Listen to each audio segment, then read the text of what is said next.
Welcome to Haunted Voice channel for a rainy night. Before we get started, just a quick reminder, there are minimal ads in this video. If you enjoy the content, please hit the like button and subscribe. It really helps me create more stories for you. Also, I'd love to know where you're from and what time you're watching. I hope you enjoy the stories, and thank you so much for tuning in. Now let's get started.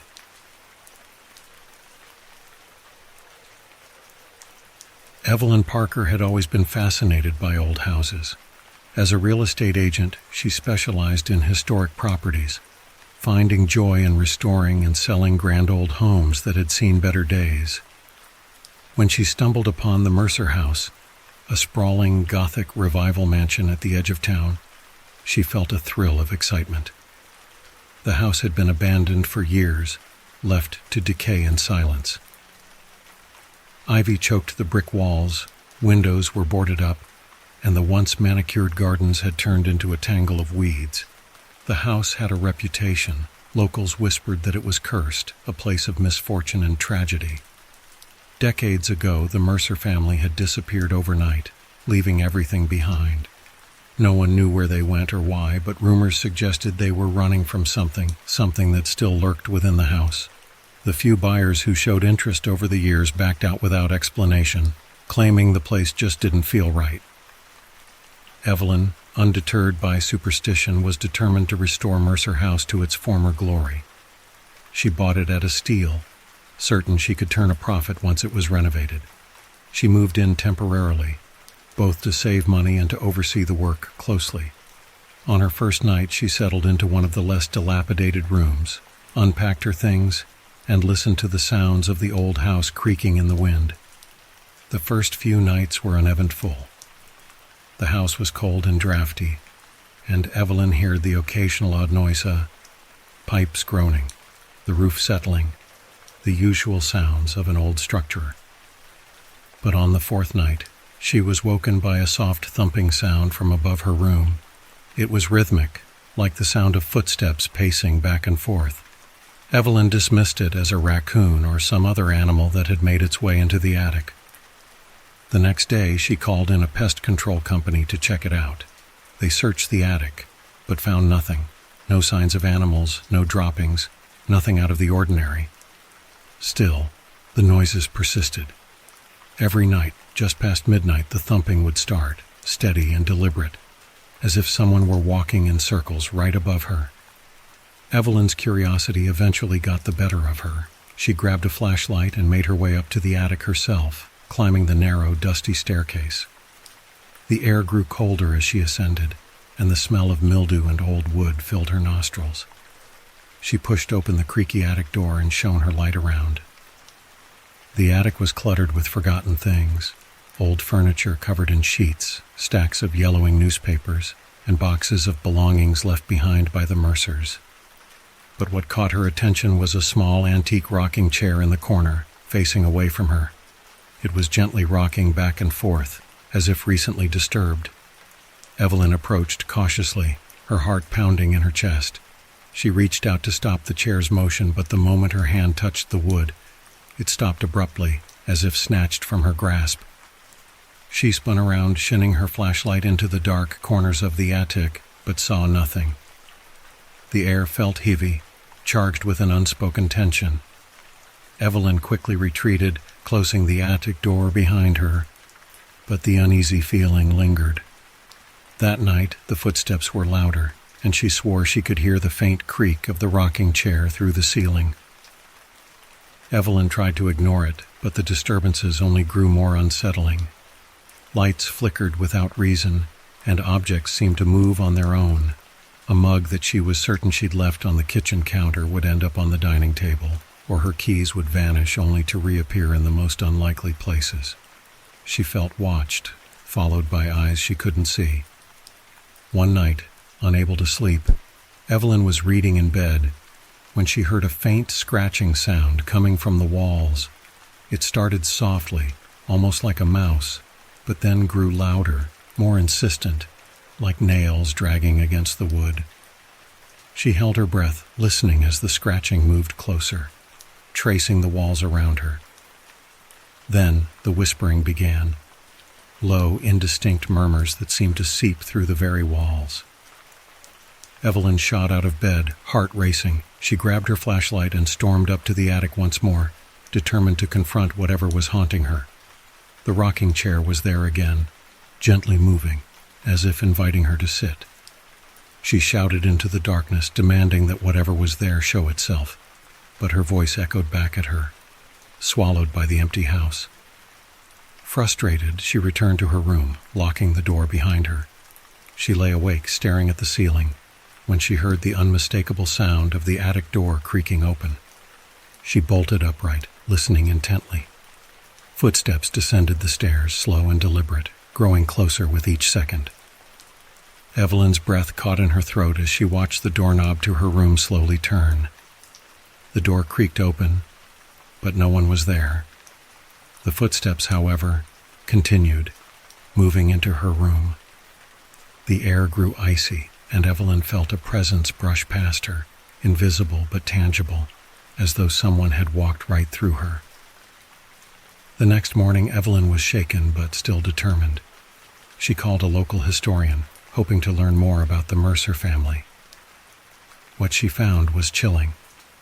The Mercers had been plagued by tragedy, with family members falling ill, disappearing, or dying under mysterious circumstances. But the most disturbing part was the legend of the attic, a tale of a distraught woman who lived in the house long before the Mercers, who lost her mind and was locked away by her family, left to wander the attic until she died. They say she cursed the house in her final days, vowing that no one would ever live there in peace. Evelyn, now more uneasy than ever, decided she couldn't stay another night. She packed her things and checked into a hotel, but the house wasn't ready to let her go. That night, in her hotel room, she was woken by the familiar sound of footsteps, this time from the hallway outside. She got up, opened the door, and found the hallway empty. But as she turned back into her room, she saw it. A figure standing by the window, barely visible in the dim light. A woman, gaunt and sorrowful, staring directly at her with hollow eyes. Evelyn blinked and the figure was gone, but she knew what she had seen. The presence had followed her, tied to her somehow, a bond formed by her time in Mercer House. She tried to rationalize it, telling herself it was stress, fatigue, anything but the truth she felt deep down, that the curse of Mercer House had claimed her as its latest victim. Evelyn never returned to the house. She sold it at a loss, passing it on to another buyer who, like her, was drawn to its eerie charm. The new owners moved in, oblivious to the house's dark past, and within days reported strange noises, flickering lights, and the feeling of being watched. Evelyn moved far away, but she could never truly escape. In every home she lived in, she would occasionally hear those same footsteps, the soft creak of a rocking chair, and the low whisper of a woman's voice in the dead of night. She had become a part of the story now, just another chapter in the long, haunted history of the Mercer House, because some places don't just want to be restored, they want to be remembered, to hold on to the living as tightly as they can, until there is no difference between the past and the present, the living and the dead. And for Evelyn there was no going back. She was forever entwined with the visitor from the attic. On a rugged, windswept coast stood the old Greylock Lighthouse, perched precariously on jagged cliffs overlooking the churning sea. For over a century, it had guided ships safely through the fog and treacherous waters, its beam cutting through the darkest nights. But despite its crucial role, Greylock had a dark history that the locals rarely spoke of. Keepers who vanished without a trace, mysterious drownings, and whispers of a curse that haunted the lighthouse. The latest keeper, Henry Carter, was a quiet, solitary man who had recently taken the job after a string of personal losses. He saw the isolation of the lighthouse as a form of escape, a way to bury his grief and start anew. The townsfolk warned him about the lighthouse's dark past, but Henry, a skeptic by nature, shrugged off their superstitions. He moved in with only his cat Jasper for company, and settled into the routine of maintaining the light, ensuring it burned through the night. The first few weeks were uneventful, almost peaceful. Henry found solace in the rhythmic crash of the waves and the monotonous tasks that kept his hands busy and his mind quiet. But as the days grew shorter and the nights longer, he began to notice strange things. Odd noises echoed in the tower, footsteps that seemed to follow him up the spiral staircase, doors that creaked open on their own, and whispers that drifted through the halls like the fog outside. One night, Henry was woken by the sound of the foghorn blaring. He rubbed his eyes, confused. The foghorn was automated, designed to activate only in heavy fog, but the night was clear. He climbed to the control room to check the equipment, but found everything in perfect working order. As he peered out into the darkness, the foghorn suddenly stopped, plunging the lighthouse into an eerie silence. Jasper hissed from the corner, his back arched and eyes fixed on the doorway. Henry turned to see what had startled the cat, but there was nothing there. He dismissed it as the cat's nerves and returned to bed, though sleep didn't come easily. He kept hearing the faint sound of the foghorn in his dreams, echoing like a distant call. A few nights later, during a particularly fierce storm, the power went out. Henry, familiar with the lighthouse's quirks, lit a lantern and made his way to the generator in the basement. As he descended the stairs, the temperature dropped sharply, and his breath came out in frosty clouds. The lantern flickered, casting long, distorted shadows on the walls. In the basement, Henry found the generator working fine. The outage was inexplicable, but he managed to restart the power, and the lighthouse hummed back to life. As he turned to leave, he noticed something out of the corner of his eye. A figure standing at the far end of the room, shrouded in darkness. Henry froze, the lantern's light flickering wildly. The figure didn't move, didn't make a sound, but Henry could feel its gaze, cold and piercing. "Hello?" Henry called, his voice trembling slightly. The figure vanished as soon as he spoke, leaving only the echo of his voice bouncing off the stone walls. Shaken, Henry hurried back upstairs, telling himself it was just a trick of the light, but doubt gnawed at him. The incidents escalated over the following days. Objects moved on their own.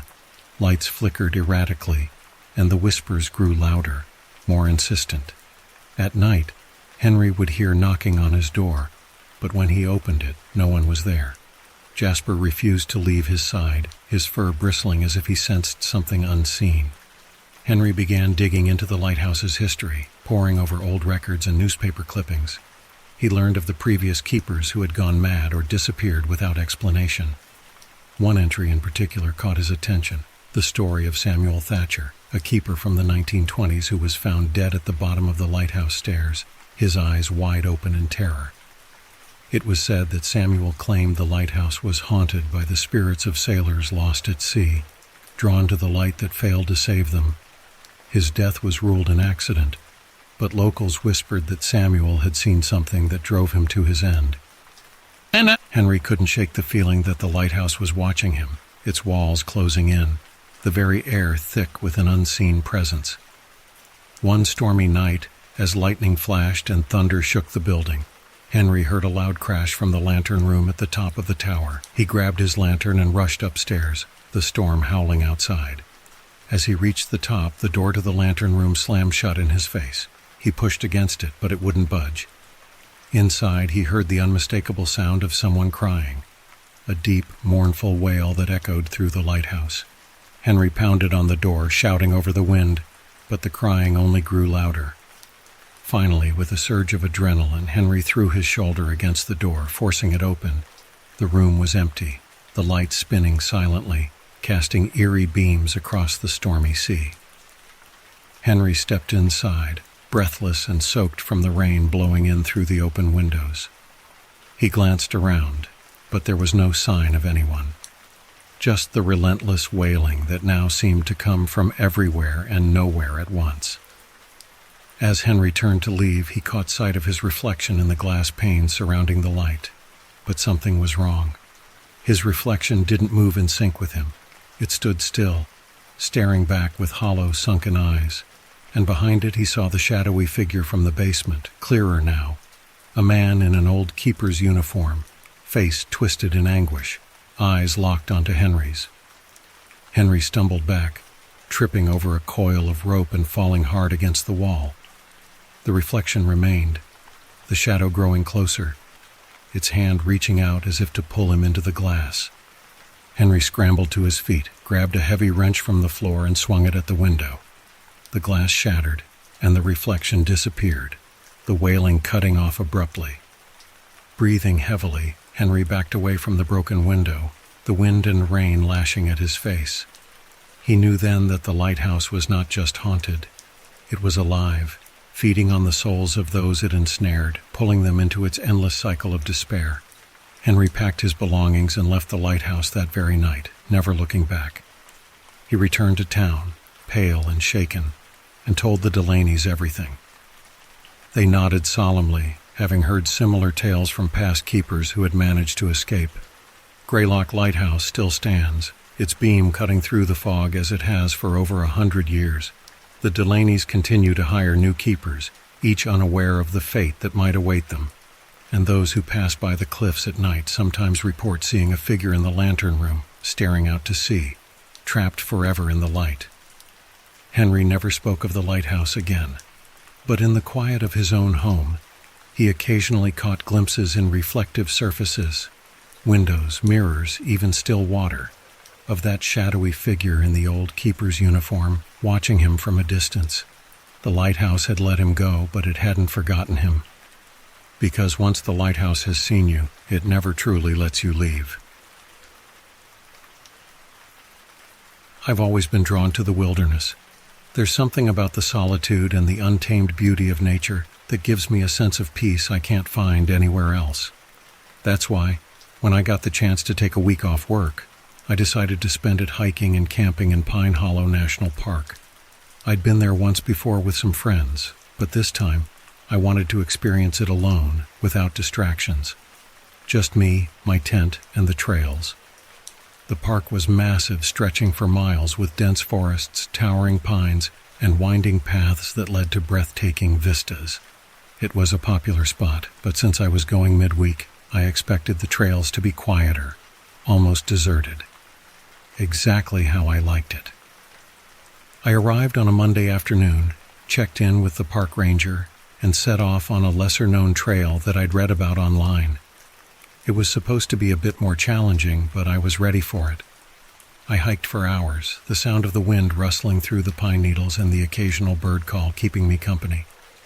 The sun dipped low, casting long shadows through the trees, and I decided to set up camp by a small, secluded clearing. It was perfect, quiet, serene, untouched. As night fell, I lit a small campfire, cooked a simple meal, and settled in with a book. The forest around me was alive with the sounds of the night, crickets chirping, leaves rustling, the occasional hoot of an owl. It was peaceful, almost hypnotic.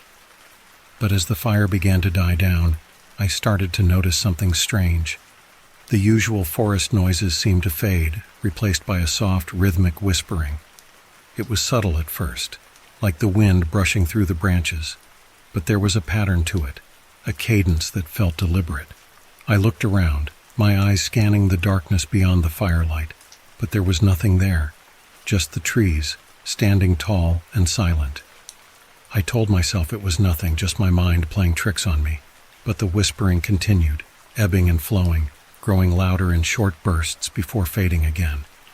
I strained my ears trying to catch the words, but they were just out of reach, like a conversation I wasn't meant to hear. Eventually, the whispering stopped, and the familiar night sounds returned. I shook off the unease and crawled into my tent, convincing myself it was just the wind. I drifted off to sleep, comforted by the rustle of leaves and the gentle sway of the trees. Sometime in the middle of the night, I woke up with a start. My tent was cold, the kind of cold that bites through layers and seeps into your bones. I listened, half asleep, to the soft sounds of the forest. But then, there it was again, the whispering. Louder now, more insistent, like dozens of voices all speaking at once. My skin prickled as I lay still, straining to hear. It wasn't the wind. The whispers were clearer, almost human, but not quite. They ebbed and flowed, swirling around the tent, like invisible fingers brushing against the fabric. I fumbled for my flashlight, flicking it on and casting a shaky beam around the inside of my tent. There was nothing, of course, just the empty walls and my scattered gear. But the whispers continued, persistent and unsettling. I unzipped the tent and poked my head out, shining the flashlight into the surrounding trees. The forest was still, the moon casting an eerie glow on the pine needles. But something felt wrong. The trees seemed taller, their branches reaching like twisted fingers toward the sky.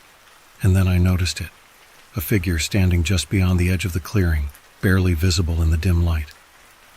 My breath caught in my throat.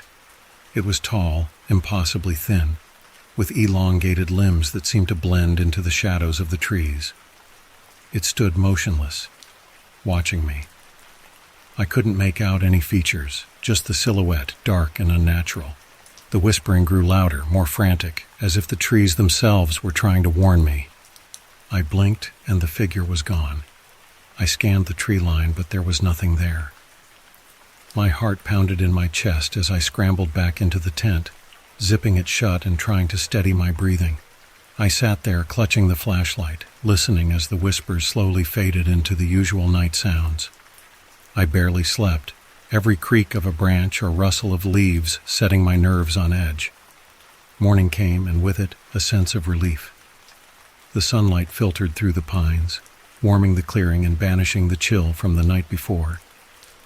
I convinced myself it had all been a dream, a product of exhaustion and my imagination running wild. I packed up camp and continued down the trail, determined to enjoy the rest of my trip. But the feeling of being watched never left. As I hiked, I felt eyes on me, lurking just beyond my line of sight. The forest seemed darker, the trees pressing in closer. I caught glimpses of movement out of the corner of my eye, quick, darting shapes that vanished when I turned to look. The whispering followed me, soft and intermittent, like a distant conversation I wasn't a part of. By the third day, I was exhausted, both mentally and physically. I decided to cut my trip short and head back to the main trail. But the path seemed to twist and turn in ways I didn't remember, leading me deeper into the woods. My map didn't make sense anymore, and the more I walked, the more disoriented I felt. It was as if the forest was shifting around me, trapping me in a maze of towering pines. As dusk settled in, I found myself back at the same clearing where I'd camped the first night. My heart sank. I'd been walking in circles. The whispering started again, louder this time, echoing through the trees. I spun around, shining my flashlight into the darkness. The figures were back, tall, thin shapes that moved silently between the trees, always just out of reach. Panic set in as I stumbled backward, tripping over a root and falling hard to the ground. I scrambled up, my breath ragged, and took off running down the trail. The whispering followed, growing louder, more insistent. It felt like the trees were closing in, their branches reaching out to grab me. I ran blindly, branches whipping at my face, the ground uneven beneath my feet. And then I saw it, a clearing up ahead, bathed in moonlight. I burst through the trees, gasping for breath, and stopped dead in my tracks. It was the same clearing. No matter how far I ran, I always ended up back there. The figures stood at the edge of the clearing now, unmoving, their eyes, if they had any, fixed on me.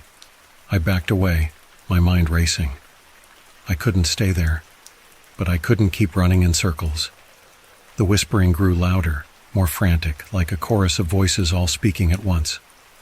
I clutched my flashlight, its beam flickering as the batteries began to die. The figures moved closer, their shapes twisting and elongating, blending into the darkness of the trees.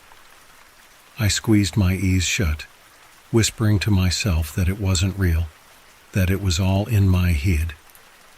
When I opened them, the figures were gone. The whispering had stopped, replaced by the deafening silence of the forest. I looked around, my flashlight flickering its last, and saw something that made my blood run cold. Carved into the trunks of the trees all around the clearing were words, hundreds of them, scratched deep into the bark in a chaotic scrawl. They overlapped and tangled together, but one phrase stood out, repeated over and over, clear as day. Leave, you're not safe. I didn't hesitate. I turned and ran, pushing through the underbrush, not caring where I ended up, as long as it was away from that clearing. I ran until my legs gave out, collapsing in a heap on the trail. The whispers didn't follow me this time. I lay there, gasping for air as the sun began to rise, casting light on the twisted path before me. I found my way back to the main trail hours later, exhausted and disoriented, but grateful to be out of the depths of the forest. I stumbled into the ranger station, barely able to explain what had happened. They didn't say much, just exchanged uneasy glances and offered me water and a ride back to my car.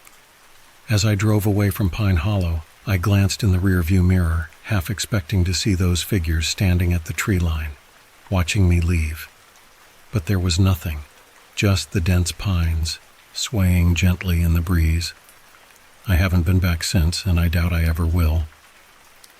Sometimes late at night I think about the whispers, the warnings scratched into the trees. I wonder what would have happened if I hadn't listened, if I'd stayed in that clearing one more night. I still go hiking, but never alone, and never ever at Pine Hollow. Because I know now that some places are meant to be left alone, and some whispers are warnings we're not meant to ignore. I was on my way home after a long shift at the hospital when I first noticed the house. It was an old 3-story Victorian, perched at the end of a quiet street. I'd passed it dozens of times before without giving it a second thought. But that night something made me slow down. Maybe it was the way the moonlight cast long shadows against its worn facade, or maybe it was the faint flicker of light in the attic window, like someone was up there watching. I brushed it off and kept walking. I had just moved to this town, and between the long hours at work and trying to adjust to my new life, I had more important things to think about than creepy old houses. But as I passed, I felt an uneasy prickling at the back of my neck, like I was being watched.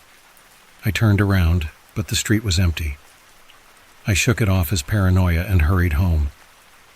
A few days later, I ran into Mrs. Collins, my elderly neighbor who seemed to know everything about everyone on the block. She caught me on my way out, and with a conspiratorial whisper, asked if I'd heard about the Watcher house. The what? I asked, intrigued despite myself. That old house down the street, she said, nodding towards it. They say it's cursed. Everyone who's lived there has left in a hurry. Some say it's haunted, but I say it's worse than that. I laughed it off, but Mrs. Collins's words stuck with me. Every time I passed the house, I found myself glancing up at the attic window. It always seemed dark, but sometimes I swore I saw a faint outline of someone standing there just out of sight. One evening, as I was walking home, I heard something, a faint, rhythmic tapping, like someone knocking on glass. I paused, listening. It was coming from the Watcher house. I squinted up at the attic window, and my stomach turned. There was definitely someone up there, a shadowy figure just behind the glass. I thought about calling out, but something stopped me. The air felt heavy, thick with something I couldn't quite place. I hurried home, trying to shake the image of that dark figure watching me. That night, I couldn't sleep. I lay in bed, tossing and turning, my mind replaying the sight of that shadow in the attic window. Around midnight, I heard the sound again, the tapping. But this time it was coming from my wall. I bolted upright, heart racing. I listened, straining to hear. It was soft, almost imperceptible, but definitely there. A slow, deliberate tap, tap, tap, like fingernails rapping against the plaster. I got up, pressing my ear against the wall. The tapping stopped, replaced by a faint, muffled whisper. I couldn't make out the words, but it sent a chill down my spine. The next day, I asked Mrs. Collins if anyone lived in the Watcher house. No one's lived there in years, she said, shaking her head. After the last family left, they boarded it up. Said it was for the best.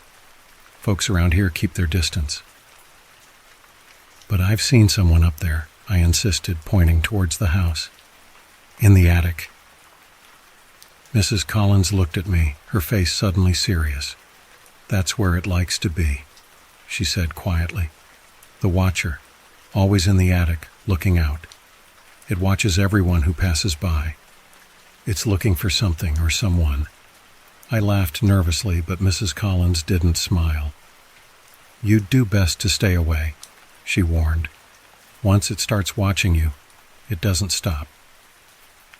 I tried to heed her advice, but it was easier said than done. The house seemed to draw me in, my eyes constantly wandering to that dark window. The tapping in my walls grew louder, more insistent, always at night when the world was quiet.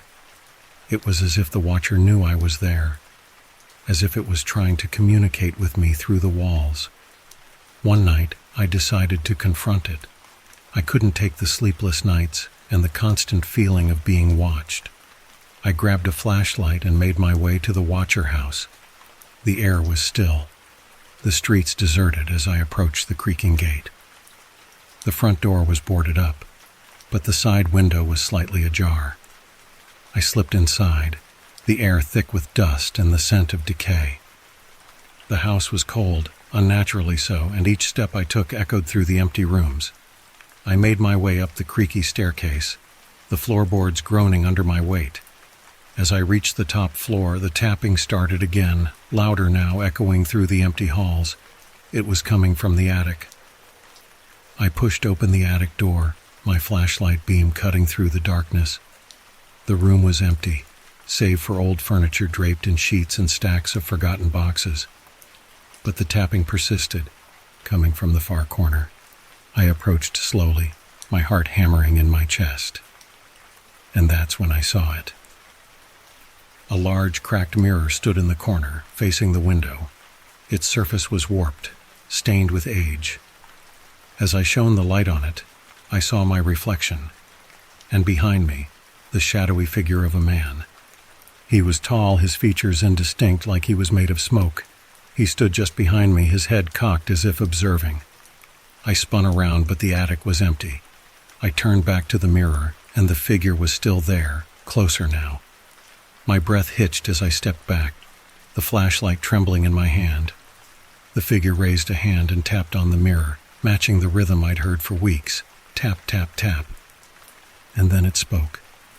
Its voice was soft, barely more than a whisper, but it cut through the silence, like a knife. "I see you." I stumbled back, knocking over a stack of boxes. The mirror wobbled, and the figure in the reflection seemed to smile, its mouth stretching unnaturally wide. I bolted from the attic, nearly tripping down the stairs in my haste to escape. I ran all the way home, slamming my door shut and collapsing onto the floor. That night, the tapping was louder than ever, echoing from every wall. I covered my ears, but it did no good.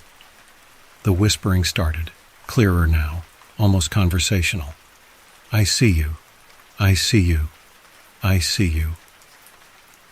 I called a contractor the next morning to inspect the walls.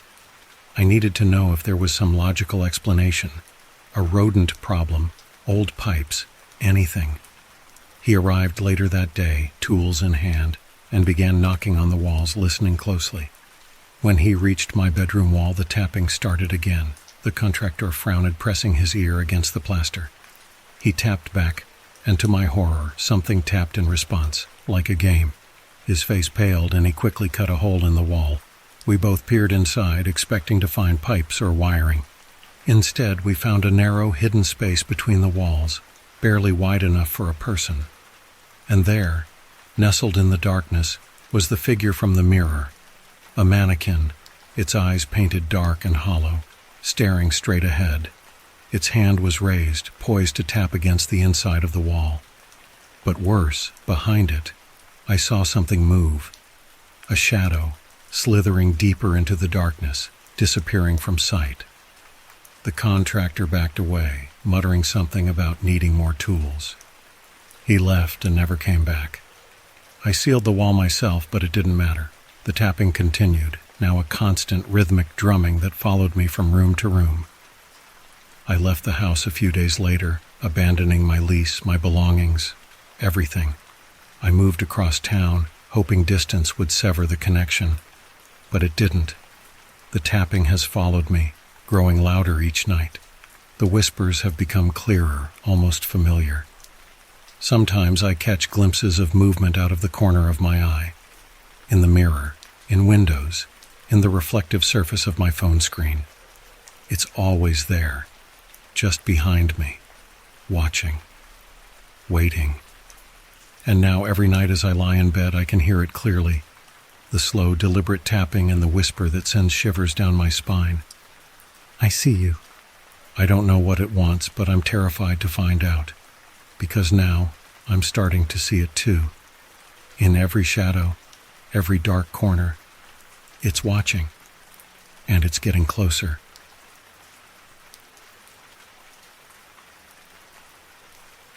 I've always been skeptical of the supernatural. Ghosts, curses, haunted houses, they were all just stories people told to scare themselves for fun. Or at least that's what I thought. But now, after everything that's happened, I wish I could go back to being ignorant. It started 2 months ago when I moved into a small old house on the outskirts of town. I had just gone through a rough breakup, and the idea of living alone seemed like a fresh start. The house was cheap, almost too cheap for its size and location. But it was quaint, with ivy crawling up the sides and an old, creaky charm that felt oddly comforting. The landlord was eager to get it rented, and he barely glanced at my references before handing over the keys. He mentioned something in passing about the previous tenant leaving abruptly, but I didn't press for details. It was an opportunity I couldn't pass up. The first few nights were peaceful. I unpacked, settled in, and tried to get used to the solitude. The house had its quirks, occasional cold drafts, flickering lights, and the ever-present groan of old wood adjusting to the weather. Nothing out of the ordinary for a place of its age, but then I started noticing little things that didn't make sense. It began with noises at night, not the usual creaks and groans, but distinct sounds, footsteps, soft and deliberate, coming from the hallway. I would lie in bed, holding my breath, listening as they stopped just outside my bedroom door. I tried to dismiss it, convincing myself it was just the house settling. But deep down, I knew the difference between settling wood and footsteps. Then, objects started moving. I'd leave my keys on the kitchen counter, only to find them on the living room table.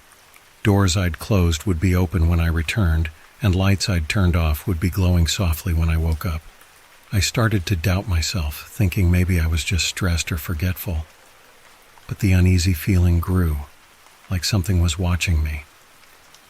One night I woke up to the sound of whispering. It was faint, just beyond the threshold of understanding, like a radio playing in another room. I sat up, straining to hear. It was coming from the living room. I slowly crept out of bed, heart pounding, and tiptoed down the hallway. The whispers grew clearer, a low, indecipherable murmur. As I reached the living room, they stopped abruptly, leaving me in thick, unsettling silence. The room was empty, just the faint moonlight filtering through the curtains. I stood there, frozen, waiting for something to happen. But nothing did. I turned around, ready to head back to bed, when I saw it. A shadow, fleeting, disappearing around the corner. It was quick, barely more than a flicker, but I knew I wasn't alone. I started locking my bedroom door at night. I couldn't explain why, it just felt safer. But the noises didn't stop. Every night, like clockwork, I'd hear the footsteps, pacing slowly up and down the hallway, stopping at my door. Then came the scratching, soft at first, like fingernails gently dragging across the wood, but growing louder, more insistent. It was like something was trying to get in. One evening, I decided I'd had enough. I called the landlord, demanding to know if there was some history to the house, something he hadn't told me. He hesitated before finally admitting that the previous tenant had reported similar disturbances. He'd left abruptly, leaving most of his belongings behind. They found his things scattered, drawers pulled out, furniture overturned, like he'd left in a hurry. That night I couldn't sleep. I lay in bed staring at the ceiling, waiting for the inevitable footsteps. They came, slow and deliberate, just as they always did. But this time, something was different. The scratching at the door was frantic, desperate. It was louder than ever before, and I could hear the door frame creaking under the pressure. My breath hitched, and I backed away, clutching my phone, ready to call for help. But before I could dial, the noise stopped. Silence filled the room, thick and oppressive. I listened, straining to catch any sound. Then, softly, the doorknob rattled. I watched in horror as it twisted slowly, turning all the way before stopping. I bolted up, grabbing a chair to wedge under the doorknob. Whatever was out there, I wasn't going to let it in. I spent the rest of the night huddled in the corner, wide awake, watching the door. Morning came slowly, the first rays of sunlight creeping through the window. I finally mustered the courage to open the door. The hallway was empty, just as it always was. I packed my things and left that morning. I didn't care about breaking the lease. I just wanted out. I moved into a small apartment in the city, trying to put the whole experience behind me. It worked for a while. I stopped hearing the noises, stopped feeling that oppressive presence.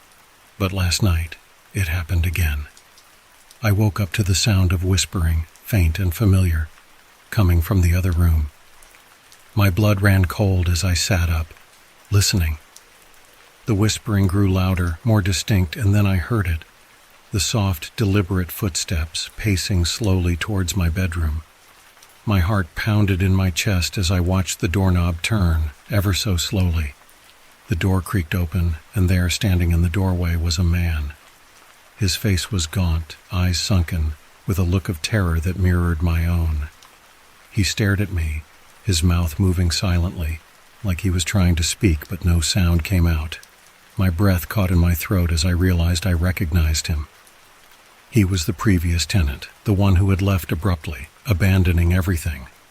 He took a step forward, his eyes wide with fear, and for the first time, I heard his voice, soft, desperate, a whisper that chilled me to the bone. "Get out, please, you have to get out." And then he vanished, leaving me alone in the silent room. I don't know what followed him, what made him leave that house in such a hurry. But now, it's followed me. And as I sit here, listening to the footsteps approaching my door, I realize the truth. You can't escape what's already inside you. Whatever haunts me isn't in the house, it's in me. And no matter where I go, it's coming with me.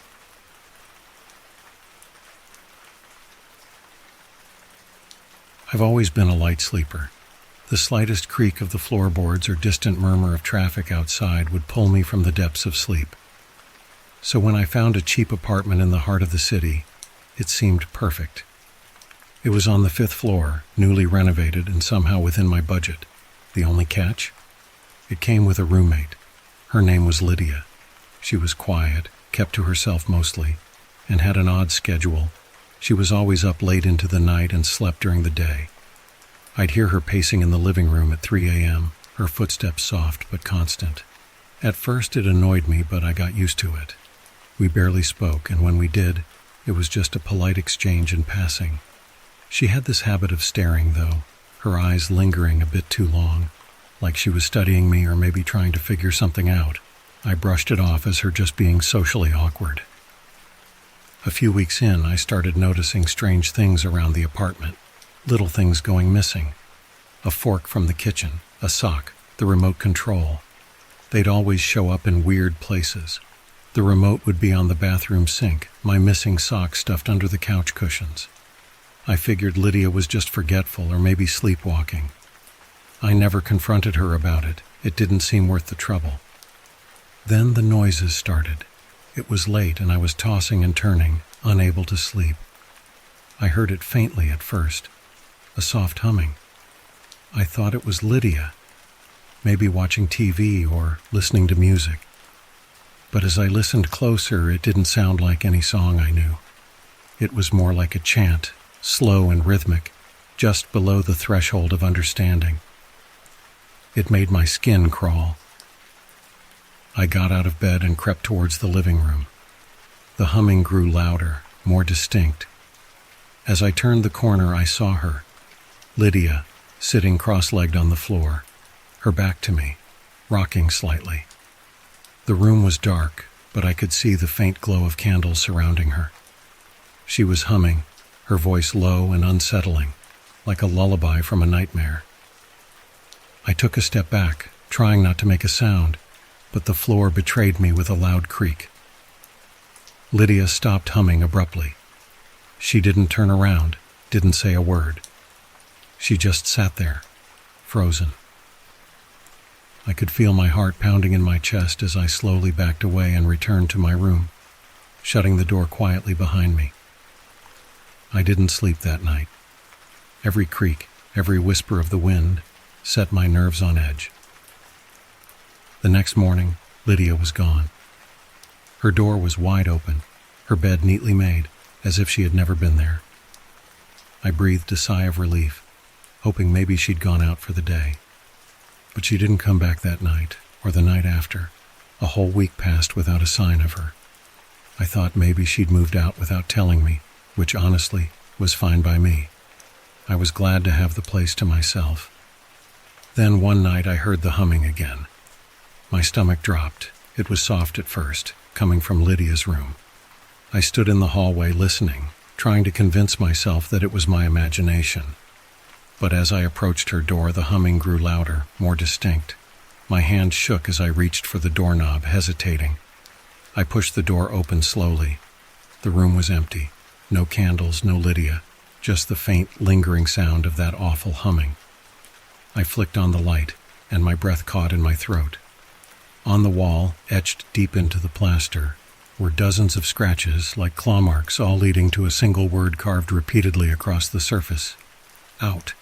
I stumbled back, my mind reeling. I slammed the door shut and retreated to my room, trying to make sense of it. Maybe Lydia was messing with me, or maybe she really had been losing her mind.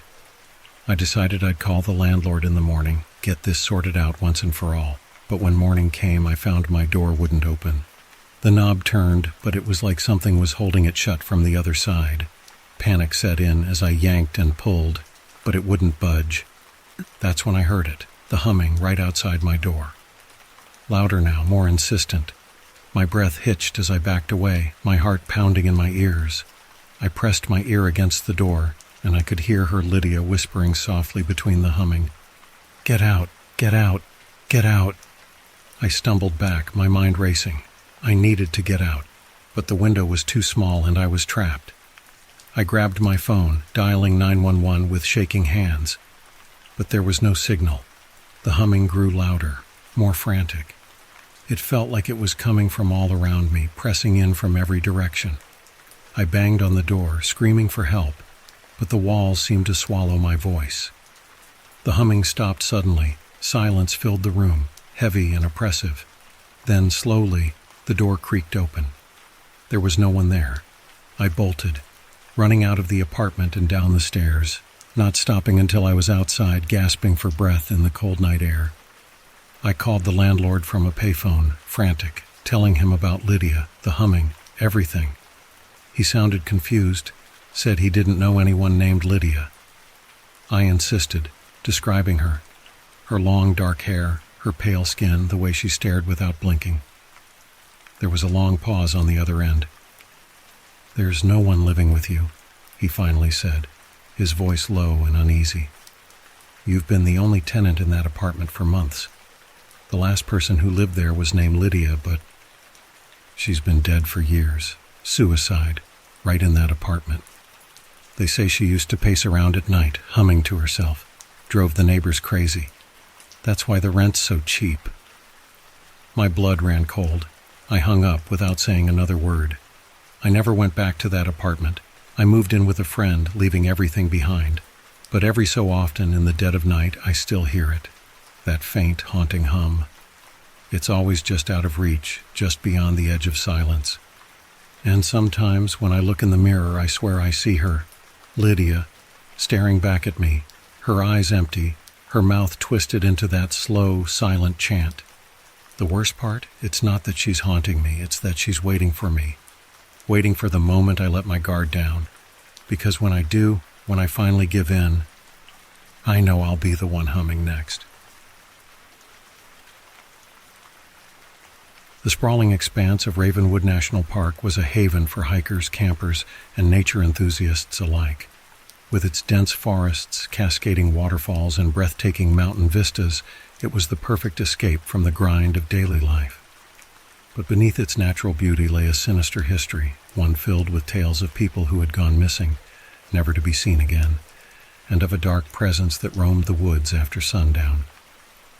No one took these stories seriously, of course. They were just campfire tales told by rangers to keep thrill seekers from venturing off the marked trails.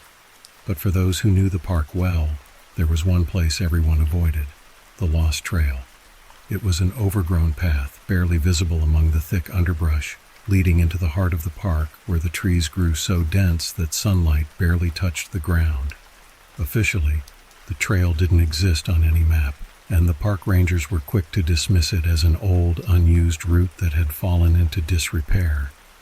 But those who had ventured onto it spoke of hearing strange whispers, seeing figures between the trees, and feeling a profound sense of dread. One summer, a group of 4 friends, Tom, Sarah, Jake, and Emily, decided to go on a hiking trip in Ravenwood. They were seasoned hikers, always looking for a new challenge, and the stories of the Lost Trail intrigued them. They wanted something different, something that would set their trip apart from the usual park-goer experience. So, despite the warnings and against better judgment, they decided to find the Lost Trail and see if the stories held any truth. They set out early in the morning, backpacks filled with supplies and spirits high. The weather was perfect, the sky a brilliant blue, and the forest alive with the sounds of birds and rustling leaves. After hours of trekking, they stumbled upon the entrance to the Lost Trail, marked only by a half-rotted wooden post and a narrow, overgrown path leading into the darkness of the woods. "Here it is," Tom said, grinning as he pushed aside some branches. "Let's see what all the fuss is about." The group hesitated for a moment, but their curiosity and sense of adventure overpowered their apprehension. They stepped onto the trail, the foliage immediately closing in around them. As they walked, the trees grew thicker, their twisted branches forming a canopy that blocked out the sun. The air was cooler here, damp and heavy with the scent of moss and decay. At first, everything seemed normal, just an old, neglected trail that hadn't been used in years. But as they ventured deeper, the forest grew unnaturally quiet. The usual sounds of wildlife were gone, replaced by an eerie silence that made the hair on the back of their necks stand up. They pressed on, trying to shake the feeling of being watched, but it grew stronger with every step. Sarah was the first to notice something was off. "Do you guys hear that?" she asked, stopping abruptly. The others paused, listening intently. At first, there was nothing but the rustling of leaves in the breeze. Then they heard it, a faint rhythmic sound like footsteps echoing in the distance. It was slow and deliberate, matching their pace exactly. "Probably just another hiker," Jake said, though his voice lacked confidence. "This place isn't as deserted as they make it sound." But as they continued, the footsteps never got closer or farther away. They were always just on the edge of hearing, keeping pace with them, like a shadow they couldn't see. The group quickened their pace, nerves beginning to fray. Emily pulled out her phone to check their location, but her GPS showed nothing. Just a blank screen where the map should have been. "We should head back," Emily said, her voice trembling. "This place doesn't feel right." Tom, determined to prove the stories wrong, insisted they push on a little further. "It's just an old trail. We've come this far. Let's at least see where it leads." Reluctantly, the group followed Tom, but the unease grew stronger. The path narrowed, and the trees around them seemed to close in, their gnarled branches reaching out like twisted hands. They started seeing things, flickers of movement out of the corners of their eyes, shadows darting between the trunks. But whenever they turned to look, there was nothing there. Then the whispers began. Soft at first, like the distant hum of the wind, but growing louder with each step. They couldn't make out any words, just a low, insistent murmuring that seemed to come from all directions. It was as if the forest itself were alive, speaking to them in a language they couldn't understand. Enough of this, Jake said, his voice cracking. We're turning back now. As they turned to retrace their steps, they realized with horror that the trail behind them was gone, swallowed up by the forest. The way they had come was now a wall of trees and underbrush, impenetrable and dense. Panic set in as they tried to find the path, but it was as if the forest were shifting, changing to keep them trapped. Tom, now visibly shaken, tried to keep calm. "Stay together," he urged. "We'll find a way out." But as they pressed forward, the forest grew darker, the canopy overhead thickening until it was almost pitch black. The whispers grew louder, more insistent, and the footsteps, now distinctly closer, echoed all around them. Sarah suddenly screamed, pointing into the woods. "There," she cried. "I saw someone." The others strained their eyes but saw nothing. Only the dark, tangled woods stared back, silent and menacing. They were completely disoriented now, the sense of direction lost as they stumbled blindly through the brush. Suddenly, Emily let out a gasp. "Where's Jake?" she shouted. They spun around, but Jake was gone. He had been right behind them moments ago, and now there was no trace of him, just the unbroken line of trees and the ever-present whispers. Panic surged through the group as they called out for Jake, but the only response was the forest's ominous quiet. They clung to each other, terrified and lost, with no idea where to go. They ran, hoping to find the path, but it felt like running in circles, the forest twisting around them in an endless maze. One by one, the group began to vanish. First, Sarah, who was pulled away by some unseen force, her scream cut short. Then Tom, who chased after a flickering light he thought was an exit but never returned. Emily was left alone, breathless and terrified, the whispers now a deafening roar in her ears. She stumbled forward, desperate to find her way out when she saw it. A clearing up ahead, bathed in a dim, unnatural light. Emily ran toward it, tears streaming down her face. But when she broke through the trees, she found herself back at the entrance of the lost trail. She turned around, expecting to see her friends, but there was nothing, just the empty, silent forest. Emily collapsed, sobbing.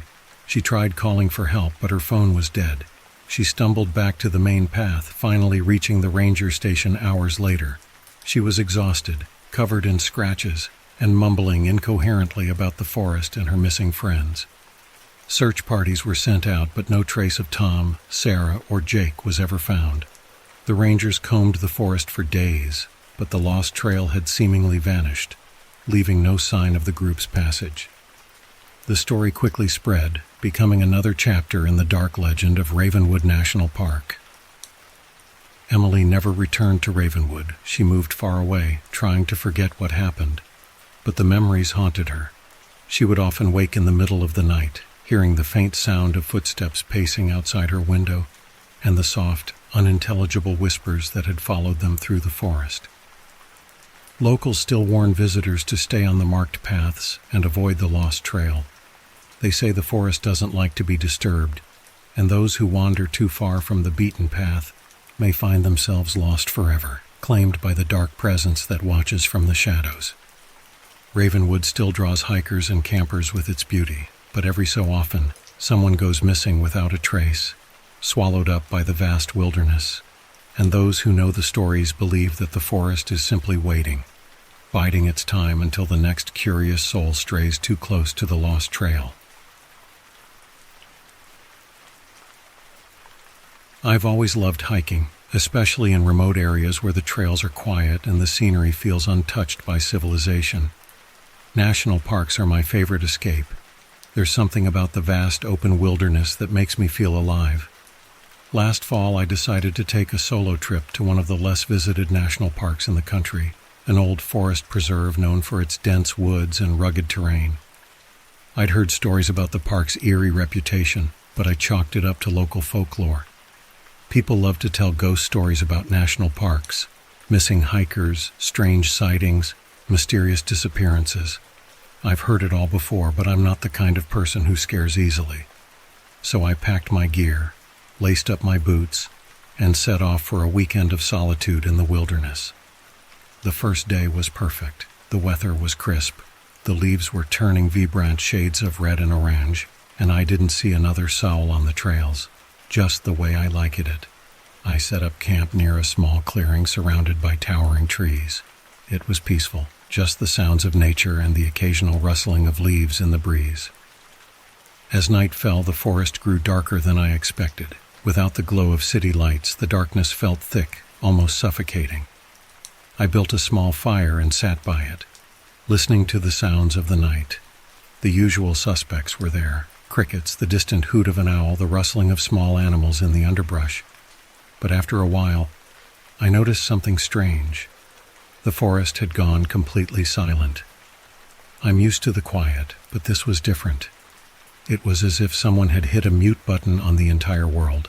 No wind, no animals, nothing. Just the crackling of my fire and my own breathing.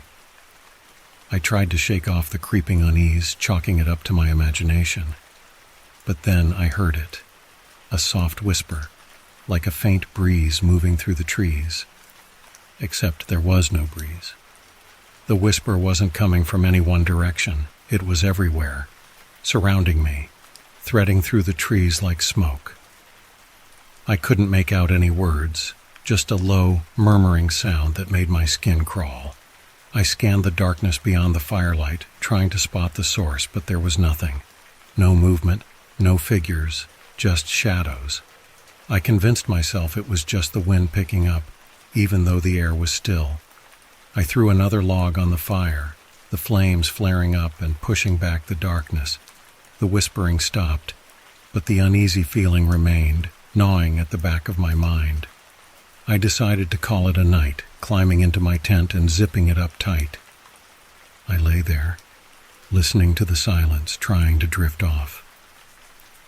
Just as I was about to fall asleep, I heard it again, the whispering, closer this time, like it was right outside my tent. My heart pounded as I strained to listen, holding my breath. I could feel the hairs on the back of my neck standing up. The whispering grew louder, more distinct, and I realized it wasn't one voice, but many, overlapping, intertwining like a chorus of hushed voices all speaking at once. It was unnerving, like a conversation just out of earshot, urgent and insistent. I unzipped the tent slowly, peering out into the night. My fire had dwindled to embers, casting a faint, flickering light. The woods were pitch black beyond that, impenetrable. I grabbed my flashlight and shined it around, the beam cutting through the darkness. Nothing, just trees and shadows. I stepped out, the cold air biting against my skin, and slowly circled the camp. The whispering seemed to follow me, always just beyond the reach of the light. I felt like I was being watched, and not in the paranoid way. This felt real, like eyes were on me, tracking my every move. I thought about packing up and leaving right then, but I'd have to hike miles in the dark, and I wasn't about to risk getting lost. So I forced myself back into the tent, clutching my flashlight like a weapon. I lay there, wide awake, listening to the whispers until somehow I drifted into a restless sleep. When I woke up, the sun was just beginning to rise, casting long shadows through the trees. The whispering was gone, replaced by the normal sounds of the forest. I laughed at myself, feeling foolish for letting the night get to me. I packed up my camp and decided to explore a bit more before heading back. As I hiked deeper into the woods, I noticed the trees were thicker here, the branches tangled together overhead, blocking out most of the sunlight. The deeper I went, the darker it got until it felt like dusk, even though it was still morning.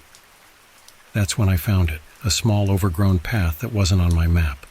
It was barely visible, just a narrow strip of trampled grass winding deeper into the forest. I hesitated, every instinct telling me to turn back, but curiosity got the better of me. I followed the path, pushing through the thick underbrush. After a few minutes, I came upon a clearing, and my blood ran cold. In the center of the clearing was a ring of stones, like an old fire pit, but much larger. Around it were crude, hand-carved wooden figures, all facing inward. They were twisted and gnarled, like they'd been shaped by someone who had never seen a human before. Arms too long, heads too large, eyes gouged into the wood in wide, staring circles. I backed away, feeling a sudden surge of panic. The whispering started again, louder this time, more urgent.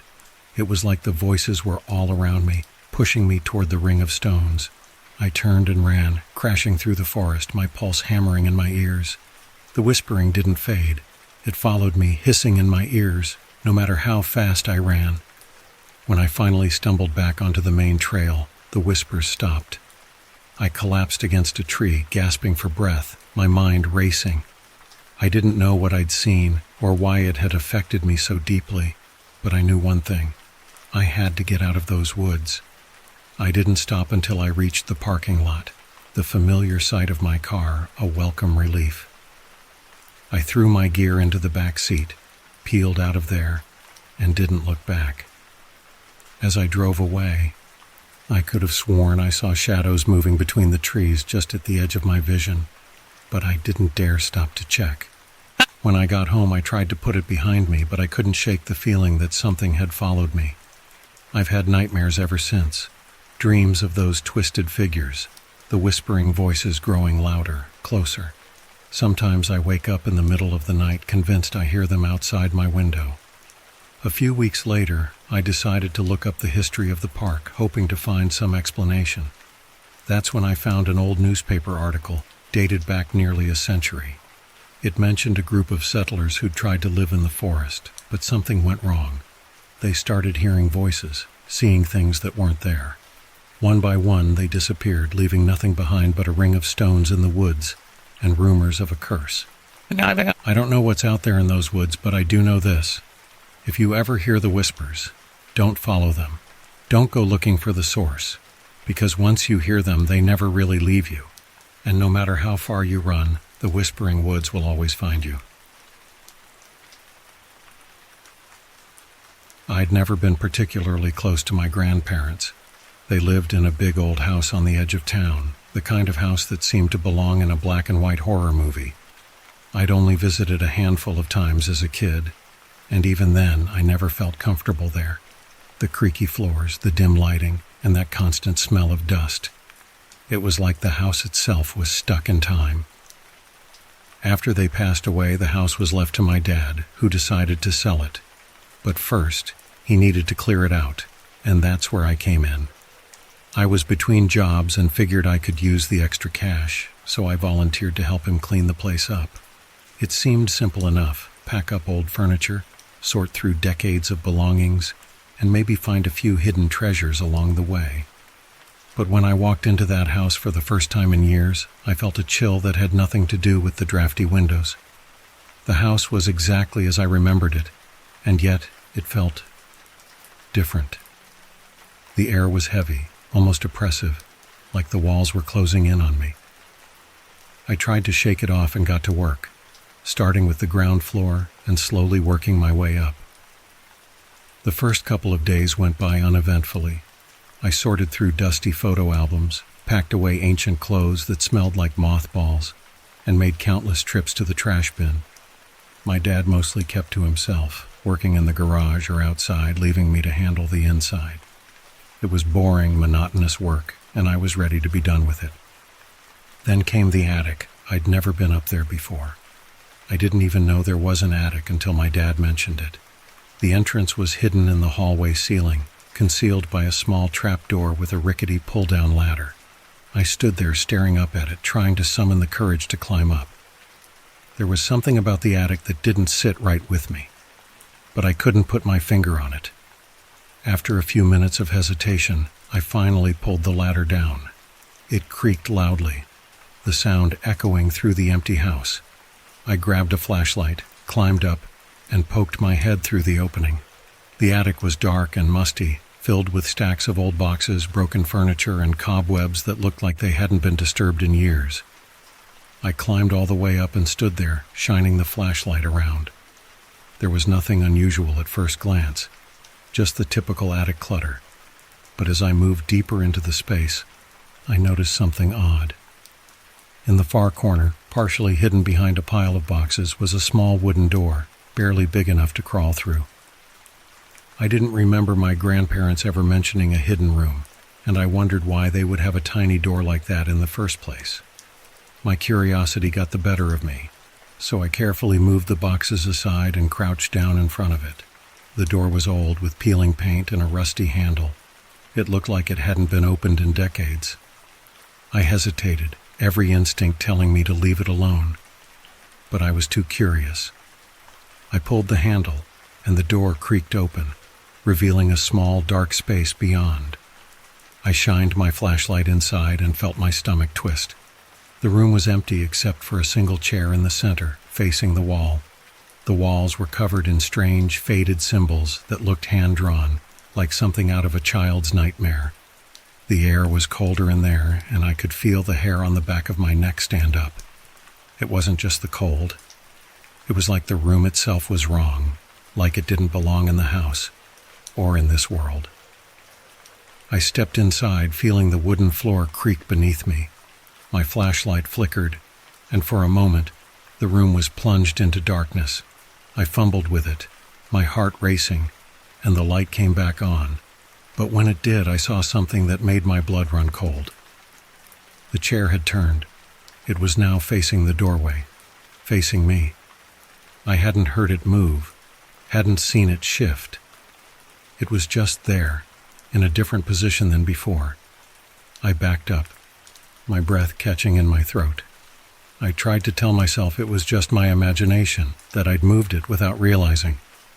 But deep down, I knew that wasn't true. I slowly backed out of the room, keeping my eyes on the chair, and pulled the door shut. My hands were shaking and I could barely get a grip on the handle. I practically stumbled out of the attic, slamming the trapdoor shut behind me. I didn't say anything to my dad. I didn't know how to explain what I'd seen. I just went back to packing, trying to pretend that everything was normal. That night, I stayed at the house alone. My dad had gone back to his place, and I decided to stick around to finish up the last bit of cleaning. I tried to ignore the nagging feeling that something was watching me, but it was impossible. Every creak of the house, every shadow seemed to move just out of the corner of my eye. I finally decided to call it a night and went to bed in one of the guest rooms. I lay there, staring at the ceiling, unable to sleep. My mind kept drifting back to that room in the attic, to the symbols on the walls and that chair that seemed to move on its own. Around 3 a.m., I heard a soft scraping sound, like wood dragging against wood. I sat up, my heart pounding. The sound was coming from above me, the attic. I told myself it was just the house settling, but the noise didn't stop. It grew louder, more insistent, like something was moving up there. I grabbed my flashlight and crept into the hallway, my footsteps barely making a sound on the old wooden floors. The attic door was still closed, but I could hear the noise clearly now, scraping, followed by a soft thud, like something was bumping against the floor. I reached up, slowly pulling down the ladder, each creak sounding like a scream in the silence. I climbed up, my flashlight shaking in my hand, and poked my head through the opening. The attic was dark and still, but the small wooden door at the far end was open again. I knew I'd closed it. I was sure of it. But there it was, slightly ajar, a thin line of darkness stretching from the crack. I didn't want to go back in there, but I had to know. I had to see. I crawled across the attic, keeping my flashlight aimed at the door. The chair was there, right where I'd left it, but now it was facing the wall again. I stepped closer, shining the light on the symbols, trying to make sense of them. That's when I saw it, a shadow just beyond the chair, darker than the rest of the room. It was tall, impossibly thin, with long, spindly limbs that seemed to stretch toward the ceiling. I stumbled back, the flashlight flickering wildly. The shadow moved, shifting along the walls like it was alive. And I heard a whisper, a soft, garbled sound that seemed to come from everywhere at once. I couldn't make out the words, but it was enough to send me scrambling out of the attic, nearly falling down the ladder in my panic. I didn't stop running until I was out of the house, slamming the front door behind me. I spent the rest of the night in my car, parked a block away, too scared to go back inside. The next morning I told my dad I couldn't help him anymore. I made up some excuse about needing to get back home, but he didn't ask questions. He just nodded, looking almost relieved. We never spoke about the attic, and I never went back to that house. A few months later, my dad sold it to a young couple who seemed thrilled to get it at such a low price. I thought about warning them, but what could I say? That the house was haunted? That there was something wrong with the attic? I knew they wouldn't believe me. I barely believed it myself. I try not to think about that house, but sometimes, late at night, I can still hear that scraping sound in my dreams. I see that shadowy figure lurking just beyond the chair, waiting. I don't know what it was, or why it was there, but I'm certain of one thing. Some doors should never be opened.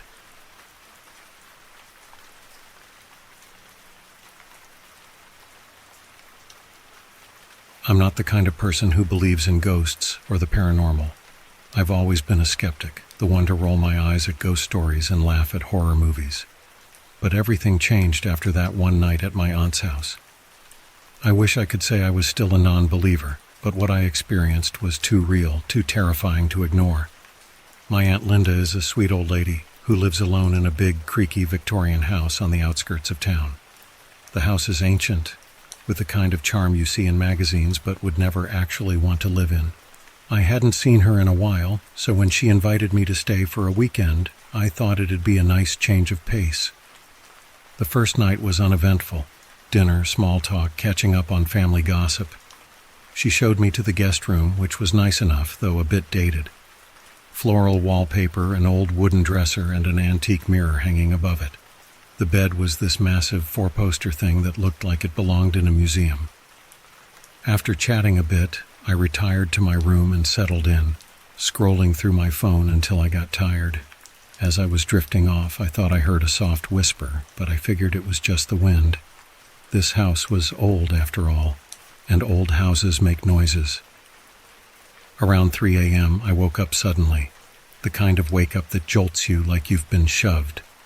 I sat up, feeling disoriented. My phone was dead. Of course, I'd forgotten to plug it in. The room was pitch black, save for a sliver of moonlight coming through the gap in the curtains. That's when I noticed it. The door to my room, which I'd definitely closed before going to bed, was now wide open. I tried to shake off the unease, telling myself maybe I hadn't closed it all the way, or maybe the old hinges just swung it open. But as I lay back down, I felt that strange sensation. You know the one, where you can sense someone watching you, even when you're alone. I rolled over, my eyes adjusting to the darkness, and saw a faint outline in the mirror above the dresser. It was hard to make out, but it looked like a shadow. A figure standing in the corner of the room. My breath caught in my throat. I wanted to turn on the light, but I couldn't move. I was frozen, staring at the reflection. The figure didn't move, didn't make a sound. It just stood there, watching. I blinked and it was gone, just my mind playing tricks on me, I told myself. I lay back down, pulling the covers up tight, my heart still pounding. I didn't sleep much after that, and the next morning I tried to brush it off. I didn't mention it to my aunt. She was sweet, but she had this way of getting overly worried about things, and the last thing I wanted was her fussing over me. That day she took me on a tour of the town, and for a while I managed to forget about the night before. We returned in the evening, and I tried to shake off the growing sense of dread as bedtime approached. The second night, I made sure the door was firmly closed, even wedged a chair against it for good measure. I charged my phone and set it on the bedside table, the screen's soft glow a small comfort in the dark room. I was determined to get some sleep, but around the same time as the night before, 3 a.m., I woke up again. The room was colder, much colder than it should have been, and that uneasy feeling washed over me like a wave. I glanced at the door. It was still closed, the chair in place, but the room didn't feel empty. I could feel a presence, heavy and oppressive, like the air itself was pressing down on me. I reached for my phone, the light from the screen casting strange shadows on the walls. As I looked at the mirror, I nearly dropped it. The reflection was back, clearer this time. A figure, tall and gaunt, stood just behind me, its face obscured by darkness. I could see the outline of a woman, long hair, thin frame, wearing what looked like an old-fashioned dress. I spun around, but the room was empty. I turned back to the mirror, and she was still there, closer now, her face still hidden in shadow. I scrambled for the light switch, flooding the room with light, and the figure disappeared. But I couldn't shake the feeling that I wasn't alone. I didn't sleep the rest of the night. I sat up, my eyes darting between the mirror and the door, counting down the hours until morning. The next day I decided to tell my aunt. I didn't want to scare her, but I had to say something. I tried to keep it casual, mentioning that I'd been having trouble sleeping, and that I thought I saw something in the guest room. Her face paled and she glanced at the mirror. "I was hoping it wouldn't bother you," she said quietly, almost to herself. "What do you mean?" I asked, my heart sinking. She sighed and sat down, her hands trembling slightly. "That mirror. It was here when I bought the house. I've tried to get rid of it, but every time it ends up back in that room. I've even thrown it out once, but it was there again the next morning. Like it never left." I felt a chill run down my spine. This wasn't the kind of thing my aunt would make up. She wasn't the prankster type, and the look on her face told me she was genuinely scared. "Who is she?" I asked, trying to keep my voice steady. My aunt hesitated, then said, "They say she was a patient who lived here when this house was a sanatorium in the 1900s. She died in that room. They found her in front of the mirror, whispering to her reflection. Some say she was talking to someone or something on the other side." I didn't want to hear anymore. I packed my things and left that afternoon, making up some excuse about work. My aunt didn't argue. I think she understood. I didn't sleep well for weeks after that. Every time I closed my eyes, I saw her, standing in the mirror, closer and closer each time. I even got rid of the mirrors in my apartment, just to be safe. I didn't tell anyone else. I knew how crazy it would sound. But it didn't stop there. About a month after I left my aunt's house, I received a package in the mail. No return address, no note, just a small, dusty box. I opened it carefully, my hands shaking, and felt my stomach drop. Inside was a small, cracked hand mirror, antique and ornate. It was the same design as the one in my aunt's house. And in the faint reflection of the glass, I saw her again, standing behind me, her face still hidden, but I could feel her eyes on me. I threw it out immediately, drove miles away, and dumped it in a landfill. But even now, when I pass by any reflective surface, I catch a glimpse of something just out of the corner of my eye. A shadow, a flicker, a whisper of movement that doesn't belong. I don't know if she's really gone, or if she's still watching me from somewhere. All I know is, when you look into a mirror, you should be careful, because you never know what or who might be looking back.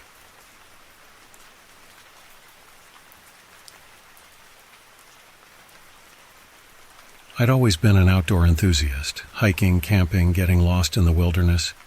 It's where I felt most alive. So when my friends bailed on our planned trip to Blackwood National Park, I decided to go alone.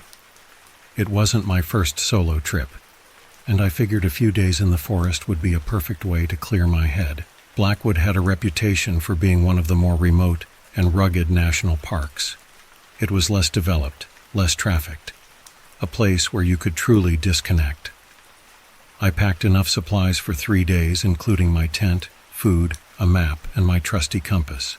There was no cell service out there, but I'd hiked enough to feel confident in my navigation skills.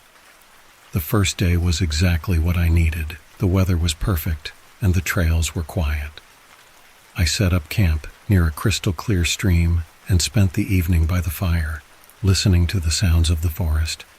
The stars were bright, and the cool breeze carried the sweet scent of pine. It was paradise.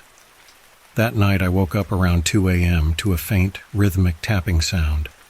I lay there in my sleeping bag, half asleep, trying to place it. It was distant, like someone was knocking on wood far off in the trees. I figured it was a woodpecker, or maybe branches knocking together in the wind. But the sound was too steady, too deliberate. I tried to ignore it, eventually drifting back into an uneasy sleep. The next morning I packed up and continued deeper into the park, heading for a spot called Devil's Ridge. It was supposed to have stunning views, and I wanted to get there by sunset. As I walked, I couldn't shake the feeling that I was being watched. The forest was unusually quiet. No birds, no rustling leaves, just the crunch of my boots on the trail. Around midday, I stopped to check my map and compass. The trail was less defined now, more overgrown. I realized I hadn't seen a trail marker in a while. I backtracked a bit, but everything looked the same. Endless trees and undergrowth.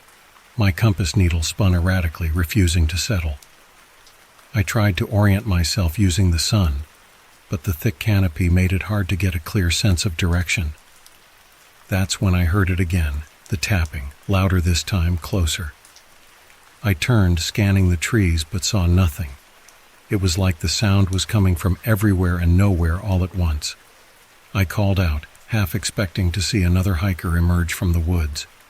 But there was no answer, just the relentless tapping. I pressed on, trying to shake the uneasy feeling gnawing at my gut. I told myself I was just disoriented, that I'd find the trail again soon. But the deeper I went, the more lost I felt. The landscape seemed to shift around me, the trees growing denser, the undergrowth thicker. I checked my map again, but it didn't match what I was seeing. It was like the forest was playing tricks on me. By late afternoon, I was exhausted and frustrated. The sun was sinking lower, casting long shadows that stretched like grasping fingers. I needed to set up camp before dark, but there was no clear spot to pitch my tent. The tapping had started up again, now so loud it felt like it was right behind me.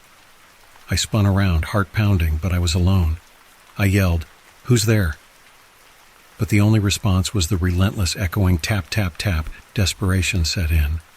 I crashed through the undergrowth, abandoning the notion of following any trail. My breath came in ragged gasps, and the trees seemed to close in around me. I stumbled into a small clearing just as the last light of day faded. I set up my tent in a hurry, my hands shaking. The tapping stopped abruptly, leaving an oppressive silence in its wake. That night, I couldn't sleep. Every time I closed my eyes, I felt like I was being watched. I kept my flashlight close, occasionally shining it into the trees, half expecting to see someone or something watching me. But the forest was empty, save for the looming trees and the thick shadows they cast. Around midnight, I heard a new sound, a soft shuffling noise, like footsteps moving slowly through the underbrush. I held my breath, listening as the sound circled my tent, pausing every few moments before resuming. I fumbled for my flashlight and unzipped the tent just enough to peek outside. The beam cut through the darkness, revealing nothing but empty woods. But the footsteps continued, circling, closing in. I yelled, "Whoever's out there, this isn't funny."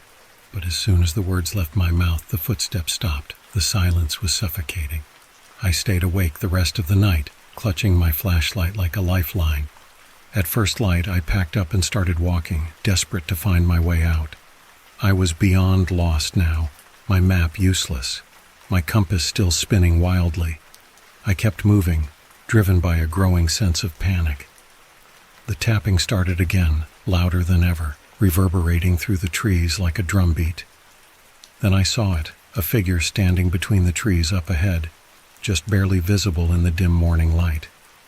It was tall, impossibly thin, its limbs too long and its posture unnaturally rigid. I froze, my mind struggling to process what I was seeing. It stood motionless, as if waiting for me to make the first move. I took a cautious step forward, and the figure mirrored my movement, stepping back into the shadows. I tried to call out, but my voice caught in my throat. I moved closer, and the figure retreated further, always staying just on the edge of my vision. It was like it was leading me somewhere. I followed, driven by a mix of fear and curiosity. The figure led me through the trees, moving effortlessly through the underbrush. I stumbled after it, branches snagging my clothes and scratching my skin. Eventually, we reached another clearing, but this one was different. The trees here were dead, their blackened trunks twisted and gnarled. The air was thick with the smell of decay. In the center of the clearing was a large circular pit. It was too dark to see the bottom, and the figure stood at its edge, staring down into the void. I approached cautiously, my heart pounding in my chest. As I drew nearer, the figure turned to face me. Its face was pale and featureless, like a blank canvas stretched over bone. Then it spoke, its voice a low, hollow whisper that seemed to echo from everywhere at once. "You're not supposed to be here." Before I could react, the figure stepped backward, disappearing into the pit without a sound.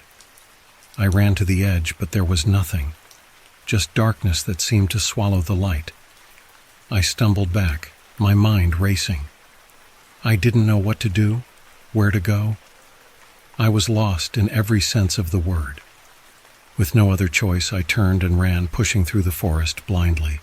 The tapping resumed, now deafening, like the entire forest was alive with the sound. I ran until my legs burned and my lungs felt like they were on fire, not stopping until I burst out of the tree line and onto a gravel road. I collapsed, gasping for breath, my heart hammering in my chest. I looked back at the forest, half expecting to see the figure standing at the edge, but it was just trees, silent and still. I followed the road, eventually reaching a ranger station where they found me, disheveled, scratched up and babbling about shadows and tapping. The rangers listened patiently, but exchanged skeptical glances. They told me there was no Devil's Ridge on the map, no trails that matched my description, and certainly no pit in the woods. They chalked it up to disorientation and exhaustion, a common occurrence in such a vast and uncharted area. I left Blackwood National Park that day, vowing never to return, but sometimes late at night, I hear it again. The faint, rhythmic tapping, like fingernails on wood, coming from the darkest corners of my apartment. I tell myself it's just in my head, a lingering echo of that terrifying trip. But deep down, I know the truth. Somewhere out there, in the depths of Blackwood, something is watching, waiting. And if you ever find yourself on a trail that feels wrong, if you hear that relentless tapping in the trees, don't follow it, because once you see them, they'll never let you go.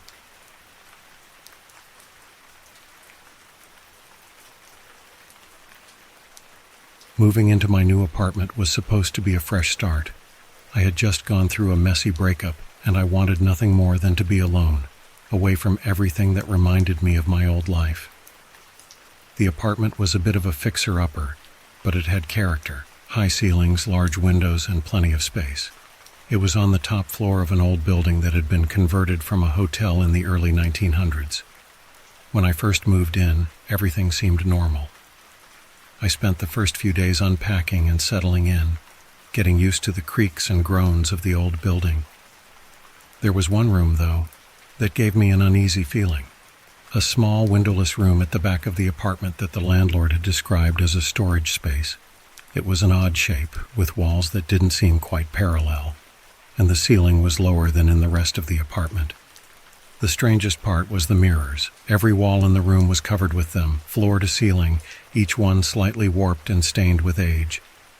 It was disorienting to stand in there, seeing my reflection multiplied and distorted in 100 different ways. I tried not to think too much about it, chalking it up to the eccentricities of an old building. I figured I'd use it as a storage room, just like the landlord suggested. But then the noises started. It was always late at night, just as I was about to fall asleep. I'd hear faint, rhythmic tapping, like fingernails on glass, coming from the direction of the mirror room. At first I thought it was just the building settling, or maybe pipes knocking in the walls. But the more I listened, the more I realized it wasn't random. The tapping was deliberate, methodical, like someone trying to get my attention. I'd lie in bed staring at the ceiling, my heart pounding as I listened to the tapping. It always stopped just as suddenly as it started, leaving me in a heavy silence that felt almost oppressive. I told myself it was nothing, just my mind playing tricks on me. But as the days went by, the tapping grew louder, more insistent. It was starting to feel like a challenge, daring me to investigate. One night, after a particularly loud bout of tapping, I decided I'd had enough. I grabbed a flashlight and made my way to the mirror room, determined to get to the bottom of whatever was making the noise. The air in the room was colder than the rest of the apartment, and as I stepped inside, my reflection greeted me from every angle. It was unnerving, seeing myself mirrored endlessly, each reflection slightly off, like they were all watching me from different points in time. I stood there, shining my flashlight around, but there was nothing unusual, just my own distorted face staring back at me. The tapping had stopped, and the room was dead silent. I was about to leave when I noticed something strange. One of the mirrors, a tall, narrow one on the far wall, had a handprint on it. Not a smudge or a streak, but a clear, distinct handprint, like someone had pressed their palm flat against the glass. I reached out to touch it, my fingers brushing against the cold surface, and the moment I did, the lights flickered. For a split second, I saw something in the mirror that wasn't my reflection. A figure, pale and shadowy, standing just behind me. I spun around, but the room was empty. When I looked back at the mirror, the handprint was gone. I backed out of the room, slamming the door shut behind me. My heart was racing, and I felt a wave of nausea wash over me. I tried to convince myself that it was just a trick of the light, maybe some leftover smudge I hadn't noticed before, but deep down, I knew something wasn't right. From that night on, things only got worse. The tapping returned, louder and more frequent, and sometimes I'd hear faint whispers, just on the edge of my hearing, like someone murmuring behind the walls. I stopped going into the mirror room altogether, keeping the door closed at all times. But no matter how hard I tried to ignore it, I could feel it. Something was watching me. One night I woke up to a loud crash. I bolted upright in bed, my heart in my throat. The noise had come from the mirror room. I grabbed my flashlight, hands trembling, and slowly made my way down the hall. The door to the mirror room was ajar, and cold air spilled out, making me shiver. I pushed the door open, my flashlight cutting through the darkness. All the mirrors were shattered, every single one, their broken shards littering the floor, reflecting the beam of my flashlight in 1,000 different directions. But in the largest mirror, the one directly opposite the door, there was something else, a dark, gaping hole, like the mirror had been torn open. And from that hole, a figure emerged. It was tall and thin, its limbs too long, its movements jerky and unnatural, like a marionette being pulled by invisible strings. Its face was a blank, smooth surface, no eyes, no mouth, just a featureless expanse of pale skin. It moved toward me, its head tilting slightly as if studying me, and I realized with a jolt of terror that it wasn't a figure at all. It was a reflection, my reflection, but it wasn't copying my movements. It was moving on its own, stepping out of the broken mirror and into the room. I stumbled back, tripping over the doorframe, my flashlight slipping from my grasp. The last thing I saw before I hit the ground was my reflection. No, the thing pretending to be my reflection, crawling out of the mirror, its limbs twisting and bending in unnatural ways, reaching toward me. When I woke up, I was in my bed. The apartment was quiet, the morning light streaming through the windows. I rushed to the mirror room, half expecting to find the mirrors still shattered, the hole still gaping. But the room was pristine. All the mirrors were intact, not a single crack or smudge in sight. It was as if nothing had happened. But when I looked into the largest mirror, my reflection wasn't quite right. It stood there, staring back at me, but its expression was just a little too blank, its eyes a little too cold. I raised my hand, and it followed, but the movement was delayed, like it was mimicking me a second too late. I haven't been back to the mirror room since. I keep the door locked, and I've covered all the mirrors in my apartment, but I can still feel it. Every time I catch my reflection in a window, a screen, or a passing glance, I see it. The subtle difference, the slight delay, the cold, calculating stare of something that isn't quite me. I don't know what came out of that mirror, but I know it's still here, watching, waiting. And every time I look at my reflection, I can't help but wonder, is it really me on the other side? Or did I bring something else back with me? So if you ever find yourself in a room full of mirrors, take a good, hard look at your reflection. Make sure it's really you staring back, because once you let something in, it's nearly impossible to get it out.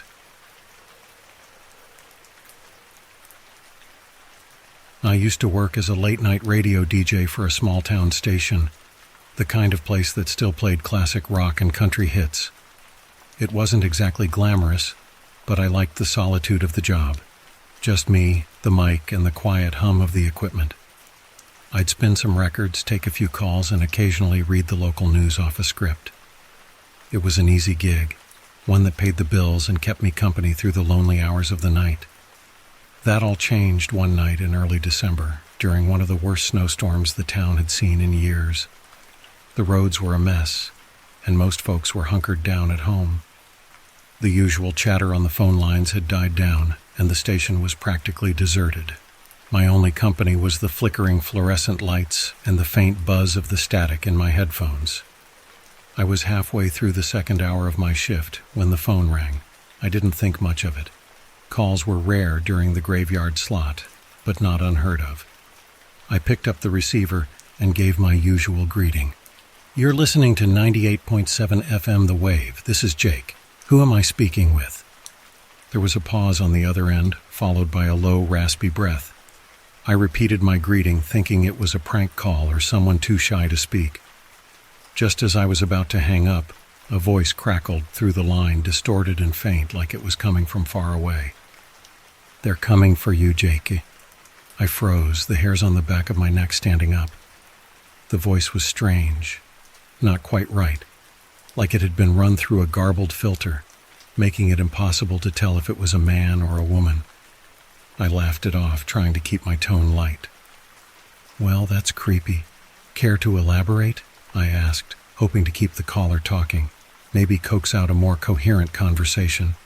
But all I got was static, a high-pitched whine that made me wince. I hung up, shaking my head. Probably some kids messing around. Weird, but harmless. I went back to the music, trying to put the call out of my mind. But then it happened again. 10 minutes later, the phone rang. I hesitated before picking up, bracing myself for another prank. But this time, the voice was different, clearer, louder, and filled with a frantic urgency. "Jake, you have to listen. You're not alone in there." I glanced around the studio, my heart racing. The lights flickered, casting long, wavering shadows on the walls. I could feel the cold seeping in from the windows, the kind that crawls under your skin and lingers. I tried to keep my voice steady. "Who is this? What do you want?" The line crackled, and the voice responded, "They can see you. They're watching." Then the line went dead. A chill ran down my spine. I couldn't shake the feeling that something was wrong, that I was being watched. I checked the security monitors, just the empty hallways and the snow piling up outside. But I couldn't shake the feeling that something was off. It felt like the shadows in the corners were moving, inching closer, just beyond the edge of my vision. I decided to take a break and stepped outside the studio, hoping the cold air would clear my head. The hallways were dark, the only light coming from the faint glow of the on-air sign. As I walked, I heard faint footsteps behind me, but every time I turned, there was nothing there. Just the empty, echoing corridors and the distant howl of the wind. When I returned to the studio, the phone was ringing again. I didn't want to answer it. Every instinct told me to leave, to lock up and drive home through the blizzard. But something compelled me to pick up the receiver. This time the voice was different, clear, familiar, like someone I knew but couldn't quite place. "Jake," the voice whispered, and I realized it was my own. My heart skipped a beat. It was unmistakable, my own voice, but twisted, filled with fear. "You need to leave. They're coming." The line went dead again. My hands were shaking as I slammed the phone down. I backed away from the desk, feeling like I was losing my grip on reality. I was about to grab my coat and bolt when the lights went out. The studio was plunged into darkness, the hum of the equipment silenced. I fumbled for my flashlight, its beam slicing through the darkness, revealing the empty room. But as I swung the light around, I saw it. Movement, just at the edge of the light. Shapes, shifting and flickering, like shadows coming to life. They were tall, distorted figures moving slowly toward me, their outlines blurring as if they were bleeding into the walls. I stumbled back, knocking over a chair as I scrambled for the door. My breath hitched in my throat, and I could feel their cold presence pressing in on me, suffocating. I finally managed to burst through the door, slamming it shut behind me. I ran down the hallway, not daring to look back, the flashlight beam shaking wildly in my hand. I made it to the exit and burst out into the snow, my lungs burning from the icy air. The snowstorm had picked up and visibility was near zero, but I didn't care. I just ran, slipping and stumbling through the snow, desperate to put as much distance between me and that place as possible. I never went back to the station after that night. I quit the next day, refusing to explain why. I couldn't bring myself to tell anyone what I'd seen, what I'd heard. I tried to convince myself it was a hallucination, a trick of the mind brought on by the late hours and the isolation. But deep down, I knew it was real. I could still feel their cold presence, like they were just behind me, watching, waiting. A few weeks later, I got a call from the station manager. He sounded concerned, asking if I'd taken any equipment when I left. Apparently, the security footage from that night had been erased, and all the tapes were missing. I hadn't touched a thing, and the thought of going back there made my skin crawl. I told him as much and hung up, hoping that would be the end of it. But the calls started again.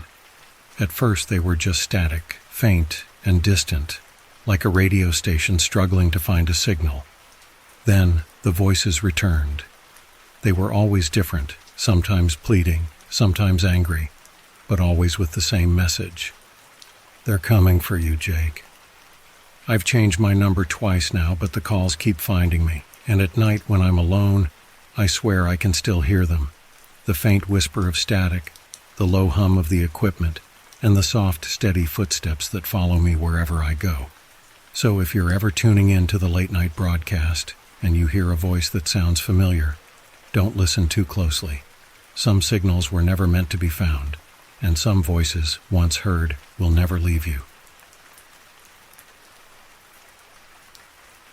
I didn't believe in the supernatural until that summer I spent working at a remote camp in the Appalachian Mountains.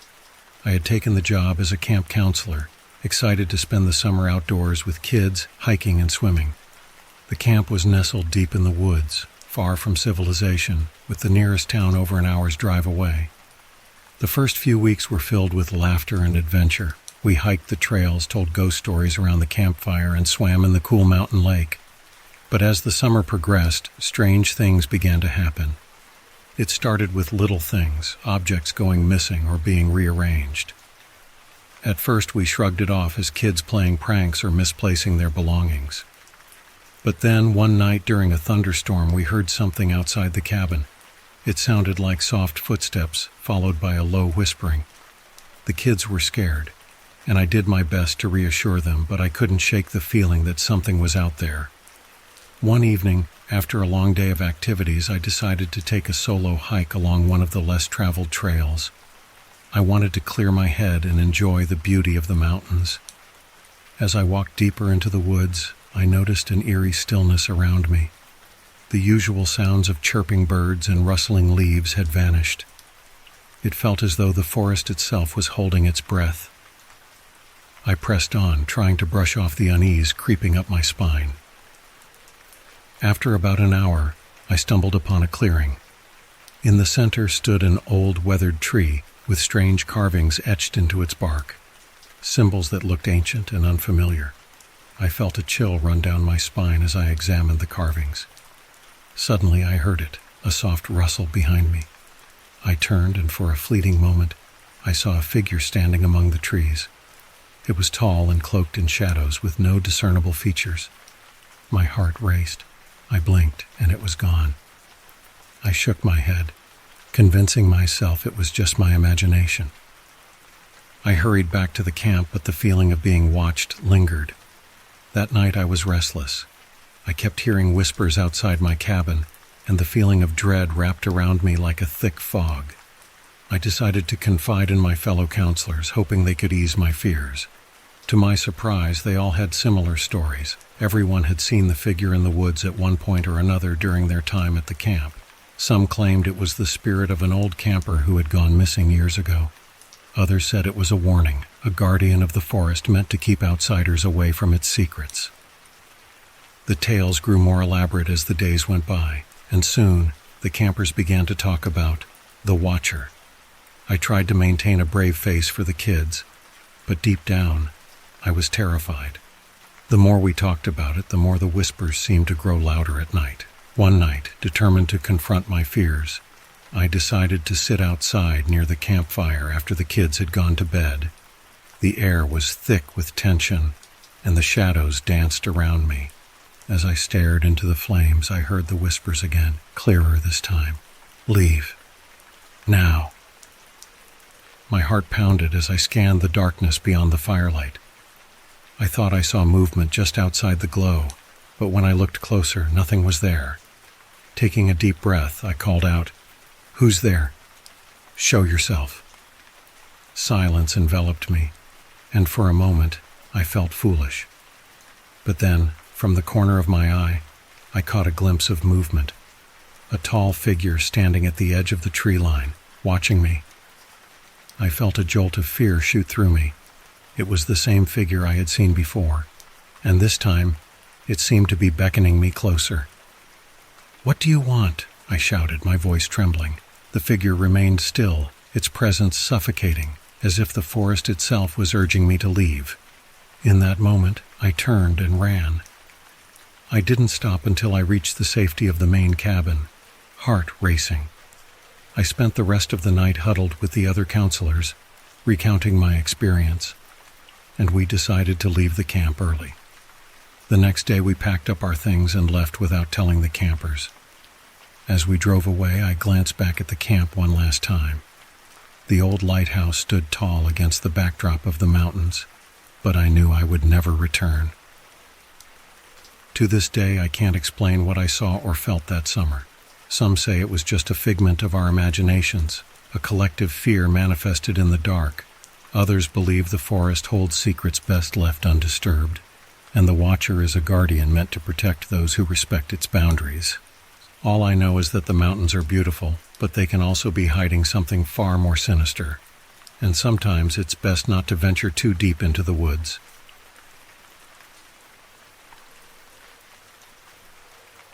I worked as a security guard at the old Riverbend Theater, a once popular venue that had seen its glory days long gone. The theater was a relic of the past, its velvet curtains faded and its chandeliers dimmed. It had been closed for nearly a decade, but the town had plans to restore it.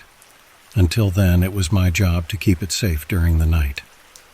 On this particular chilly December evening, the wind howled outside, rattling the windows of the theater.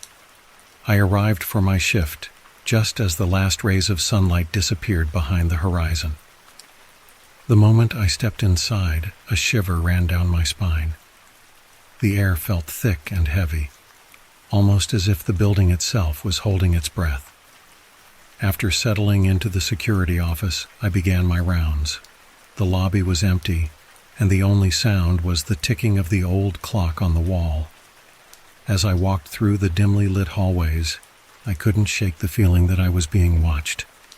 I brushed it off as nerves. After all, it was a creepy old theater. I made my way to the main stage, where shadows danced in the faint light. I paused to admire the details of the ornate architecture, the carvings on the walls, the intricate designs of the ceiling. But as I stood there, I heard it. A faint melody drifting through the air, a haunting piano tune that seemed to echo from nowhere. My heart raced as I followed the sound, leading me toward the backstage area. The door creaked open and I stepped into the darkness. The melody grew louder, more insistent. As I turned the corner, I spotted an old dusty piano sitting in the corner of the room, its keys moving as if played by invisible fingers. "Hello?" I called out, my voice trembling. "Is anyone there?" The music stopped abruptly, leaving an eerie silence in its wake. I walked closer to the piano, my flashlight illuminating the worn keys. They were untouched, yet the sound had been so real. I felt a chill sweep through the room and the air grew heavy again. Suddenly I heard a whisper, soft and melodic like a voice carried by the wind. "Help me." I spun around, but the room was empty. My heart raced and I felt a surge of fear. "Who's there?" I shouted, but only silence answered me. I could feel the weight of something watching, lurking in the shadows. Determined to find the source, I turned back to the piano. I pressed a key and a single note rang out, echoing in the stillness. "Please," the voice whispered again, more urgent this time. "Find my song. Finish it." I was frozen, a mix of fear and curiosity gripping me. "What do you mean?" I asked the empty room. "What song?" "The song of my heart," the voice replied, sorrow lacing its tone. "It was lost long ago. You must help me remember." With a deep breath, I felt compelled to sit at the piano. I placed my fingers on the keys, hesitating for a moment before playing a simple melody I remembered from childhood. The notes flowed through me, and I felt the room come alive with energy. I could almost sense a presence behind me, urging me on. As I played, the melody transformed, intertwining with the whispers that filled the air. The voice guided me, helping me create a hauntingly beautiful piece that resonated with emotions I couldn't understand. I lost myself in the music, feeling the sorrow and longing that permeated the room. Suddenly the atmosphere shifted, and the whispers grew louder, swirling around me like a storm. "Yes, that's it," the voice exclaimed, filled with joy. "You're almost there." But just as I was about to finish the piece, the piano abruptly fell silent, and a cold wind swept through the room. I felt a presence behind me, and when I turned, I saw her.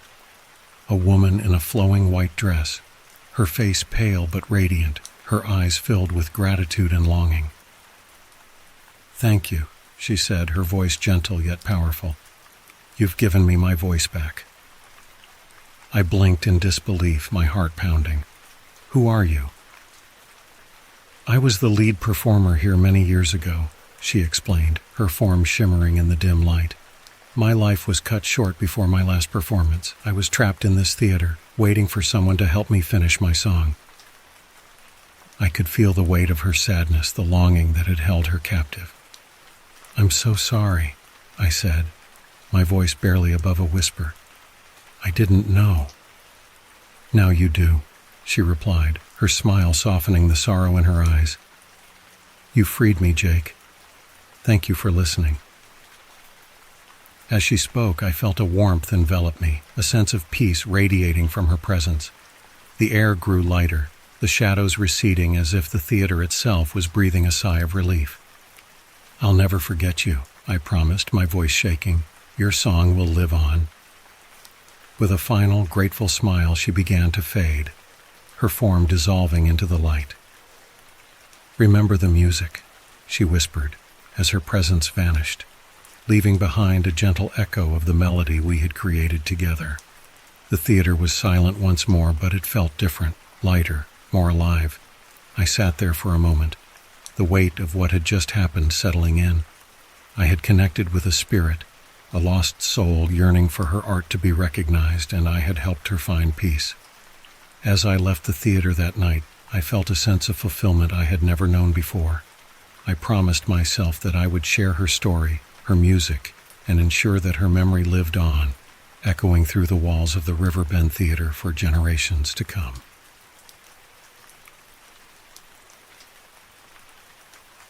I worked the night shift as a security guard at the old Ashford Manor, a once grand estate-turned-museum. The manor has stood for over a century, its halls filled with relics of a bygone era, but it has been shrouded in mystery and tales of the supernatural ever since the tragic death of its last owner, Lady Eleanor Ashford. They say her spirit still wanders the halls, searching for something she lost. On my first night, the air felt heavy with history, and the creaking floorboards seemed to whisper secrets I couldn't grasp. I'd heard the stories from the other guards, strange apparitions, flickering lights, and the ghostly sound of a piano playing late at night. I brushed them off as tall tales, but I couldn't shake the feeling that something was watching me. As the clock struck midnight, I began my patrol, flashlight in hand. The darkness clung to the corners of the mansion, and the shadows danced along the walls. I reached the grand parlor, where a large portrait of Lady Eleanor hung above the fireplace, her eyes seeming to follow me as I moved. Suddenly something caught my eye, a faded photograph lying on the dusty floor. I picked it up and examined it closely. It was a picture of Lady Eleanor, smiling with a group of people, but there was something strange about it. In the corner, there was a figure obscured by shadows, partially hidden behind the others. A chill ran down my spine as I recognized the face. It was a man I had seen in the portrait above the fireplace. Curiosity piqued, I tucked the photograph into my pocket and continued my rounds. As I entered the library, I heard a faint melody drifting through the air, a soft, haunting piano tune. My heart raced, and I rushed toward the sound, pushing open the heavy door. The room was dimly lit, the only illumination coming from the moonlight streaming through the tall windows. In the corner stood an old piano, its keys moving as if played by an unseen hand. I stepped closer, entranced by the melody, when suddenly the music stopped, and the air grew icy. "Who's there?" I called out, feeling the hairs on the back of my neck stand up. The silence was deafening, and I could feel a presence in the room. "Help me," a voice whispered, echoing through the darkness. "Help you with what?" I asked, my voice wavering. The whisper intensified, swirling around me like a gust of wind. "Find the truth," it urged. I stumbled back, the photograph burning a hole in my pocket. "What truth?" I shouted, but the voice faded, leaving only silence. I clutched the photograph tightly, the weight of its mystery pressing down on me. Determined to uncover the truth, I returned to the parlor and examined the portrait of Lady Eleanor again. The man in the photograph haunted me. Who was he? I couldn't shake the feeling that he had a connection to her tragic fate. As I studied the portrait, I noticed something peculiar. The painting seemed to shift slightly in the light. I leaned in closer, and to my astonishment, I saw a small inscription on the frame, obscured by dust. It read, "To my dearest Thomas, forever in my heart." My breath caught in my throat. Thomas. The name matched the face in the photograph. The realization hit me like a bolt of lightning. Thomas was Lady Eleanor's lover, a man who had mysteriously vanished the night of her death. Suddenly, the room grew colder, and the air crackled with energy. The figure of Lady Eleanor appeared before me, translucent and ethereal. "You found him," she said softly, her voice filled with longing. "He's trapped, just as I am. We were meant to be together, but fate tore us apart." "Why are you still here?" I asked, my heart racing. "What can I do?" "Reunite us," she whispered, extending her hand toward me. "You must find his resting place. Only then can we be free." Without a second thought, I nodded, my determination ignited. I took the photograph in Lady Eleanor's hand, feeling a rush of warmth as her spirit enveloped me. "Show me," I said, and she guided me through the darkness. I followed her presence, moving through the corridors until we reached a hidden door at the end of the hallway. I pushed it open to reveal a small, forgotten room filled with dust and cobwebs. In the corner, I saw a weathered chest, locked tight. "Inside," she urged, "please." I pried the chest open, my heart pounding. Inside, I found a collection of letters and a small locket containing a lock of hair. Among the letters was a final note from Thomas expressing his undying love for Eleanor and his promise to return to her. Tears filled my eyes as I understood the depth of their connection. "I'll make sure your story is known," I whispered, feeling the weight of their love in my heart. As I spoke those words, a warm light enveloped the room, and Lady Eleanor's spirit smiled at me. "Thank you," she said, her voice a gentle breeze. "You've freed us." In that moment, I felt a release. as if a heavy burden had been lifted. The air grew lighter, and the shadows receded.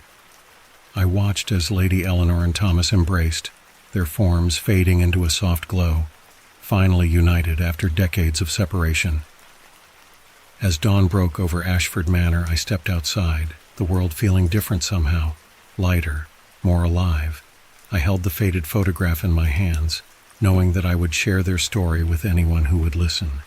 Their love would not be forgotten, and the echoes of their past would forever resonate within the walls of the manor, a testament to the power of love that transcends even death. I never believed in ghosts or supernatural phenomena. I was a rational person, rooted firmly in logic and skepticism. That is, until the night I became a believer. It all started on a cold November evening. I had recently moved into an old Victorian house on the outskirts of town.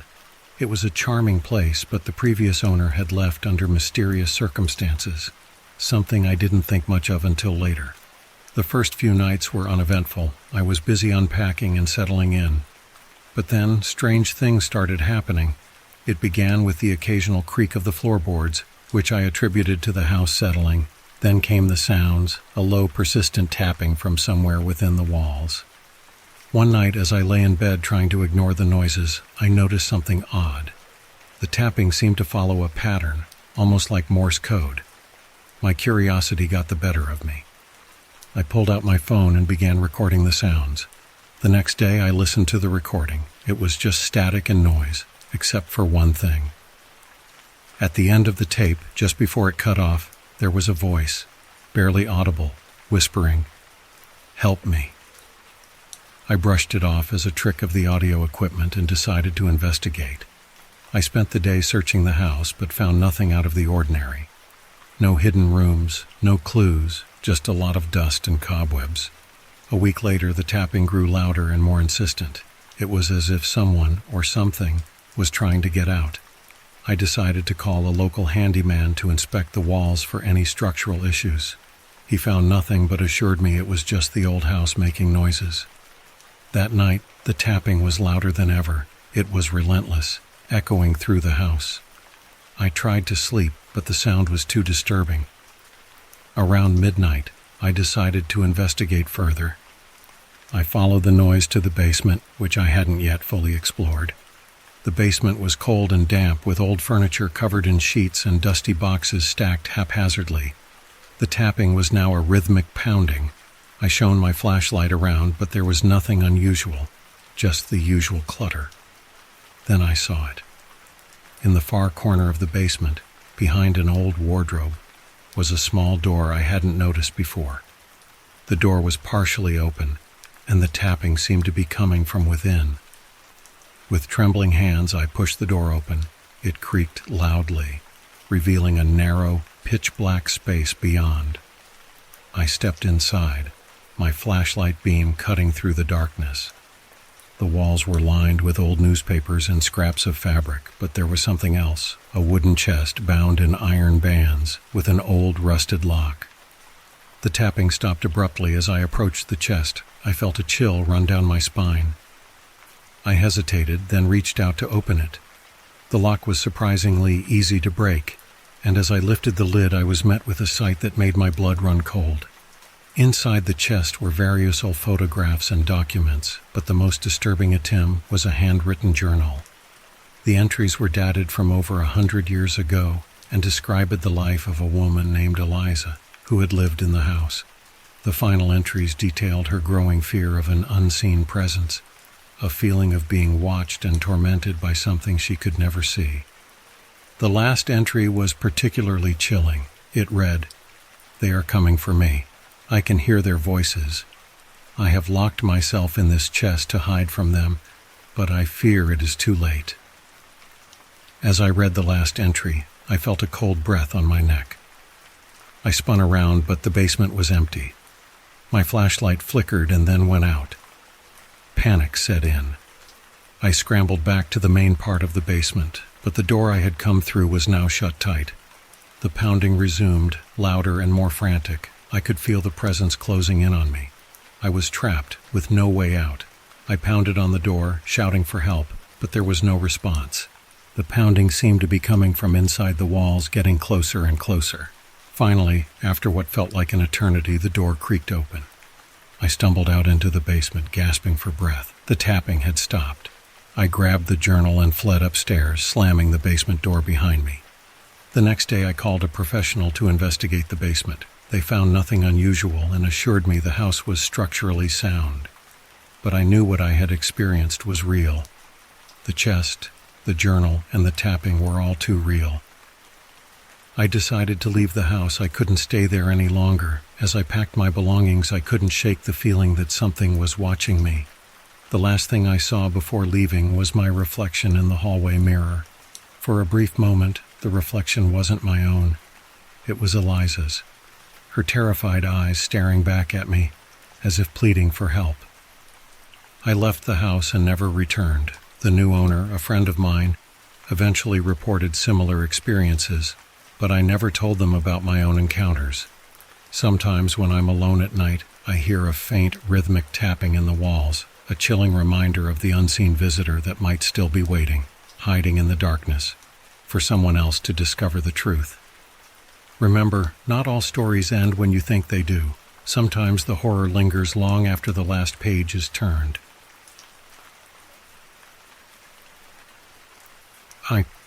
Growing up in a small town like Oak Ridge, tales of haunted places and restless spirits were as common as the rustling of leaves in the autumn breeze. When I heard that the old Oak Ridge Manor was up for sale, my curiosity was piqued. The manor had stood abandoned for decades, draped in vines and mystery, and I couldn't resist the allure of uncovering its secrets. On a crisp October morning, I found myself standing in front of the manor, its towering silhouette looming against the foggy sky. The real estate agent handed me the keys, and I stepped inside, the creaking door echoing through the empty halls. Dust motes danced in the beams of sunlight streaming through cracked windows, illuminating remnants of a forgotten life. As I wandered through the grand rooms, taking in the faded wallpaper and tarnished chandeliers, I felt a strange sensation wash over me. It was as if the house itself was alive, breathing in the memories that lingered in the air. I could almost hear whispers echoing in the corners, urging me to explore further. In the parlor, I discovered an old trunk tucked beneath a moth-eaten velvet curtain. My heart raced as I pried it open, revealing a collection of antique clothing, letters, and a delicate silver locket lying among the treasures. The locket was intricately designed, adorned with filigree patterns that sparkled in the dim light. I carefully opened it to find a faded photograph of a young woman with striking blue eyes, a face that seemed to beckon me closer. That night, as I lay in bed, I couldn't shake the feeling that I was being watched. The whispers returned, soft and haunting, echoing in my mind. "Find me," they seemed to call, and I felt an undeniable urge to uncover the story behind the locket. The following day, I visited the local library, digging through old records and newspaper clippings about Oak Ridge Manor. The name of the woman in the photograph was Clara Whitmore, the last resident of the manor before it fell into disrepair. As I pieced together her story, I learned that Clara had vanished mysteriously one night, and her disappearance remained a local legend, a tale of betrayal and lost love. Determined to learn more, I returned to the manor, clutching the locket tightly in my hand. As I entered the parlor, the atmosphere shifted. The air grew colder and the whispers swirled around me, more insistent than before. I felt Clara's presence, a longing that resonated within my soul. "Help me," the voice whispered, clearer now. "Clara, is that you?" I called out, my voice trembling. "What happened to you?" Suddenly the room transformed. The shadows coalesced into a vivid scene. A grand ball was taking place, and I saw Clara, radiant in a flowing gown, dancing with a handsome man whose face was obscured by darkness. The joy of the moment was palpable, but it quickly shifted to tension as I witnessed a confrontation between Clara and another woman, jealousy and betrayal simmering in the air. As the scene played out, I felt Clara's anguish, her heart breaking as she realized the man she loved was unfaithful. The vision darkened, and I saw Clara running through the halls, panic etched on her face. She dashed up the staircase and into the attic, where she collapsed in despair. With a rush, I was pulled back to the present, breathless and shaken. I realized Clara had been trapped in the manor, unable to find peace since her disappearance. I had to help her. The next morning, I returned to the attic, determined to uncover the truth. I scoured the room, looking for any clues that might reveal what happened that fateful night. Among the dust-covered boxes, I found an old diary belonging to Clara. As I flipped through the pages, her voice came alive. Her hopes, dreams, and the heartache of betrayal spilled onto the paper. In one entry, Clara wrote about a secret meeting planned with the man she loved, a promise of escape from Oak Ridge. But she had also mentioned the other woman, a rival who had threatened to ruin everything. The last entry was unfinished, abruptly cut off as if she had been interrupted. I felt a rush of urgency. Clara needed me to uncover her truth and bring closure to her story. I spent the following days piecing together the events leading to her disappearance. I discovered that Clara had planned to meet her lover at midnight, but when she arrived, he was nowhere to be found. Instead, the rival had followed her, confronting her in the darkness. As I gathered evidence, I realized I needed to hold a small gathering in the manor, inviting the townsfolk to share Clara's story. I hoped that by revealing the truth, Clara's spirit could finally find peace. On the night of the gathering, I lit candles throughout the manor, creating a warm, inviting atmosphere. As I recounted Clara's tale, I could feel the energy in the room shift. The whispers intensified, and I sensed Clara's presence surrounding us. "Thank you," I heard her voice, soft and grateful. As I finished sharing the story, the candles flickered, and I felt a wave of warmth wash over me. The shadows began to dance, and I saw Clara's figure materialize in the corner of the room, her face filled with relief. "You freed me," she whispered, her voice a gentle breeze. "Thank you for remembering me." In that moment, the air shimmered, and I felt Clara's spirit lift, finally released from the confines of the manor. The whispers faded into a soothing silence, and I knew she had found peace. As I stood in the parlor surrounded by the townspeople, I realized the importance of stories, the power they hold to connect us, to heal. The locket remained in my possession, a beautiful reminder of Clara's journey. I decided to keep it on display in the manor, allowing her legacy to live on. From that day forward, Oak Ridge Manor became a place of remembrance, a sanctuary for lost stories waiting to be told. And as for me, I continued my passion for uncovering the past, knowing that every antique holds a piece of history and a voice longing to be heard.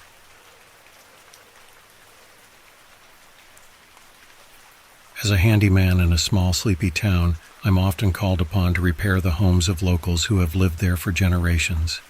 One chilly autumn afternoon, I received a call from Mrs. Hargrove, an elderly woman living in a creaky old house on the outskirts of town. She had reported strange noises coming from her attic and an unsettling light flickering beneath the floorboards at night. When I arrived at her home, the sun was beginning to set, casting long shadows that danced across the porch.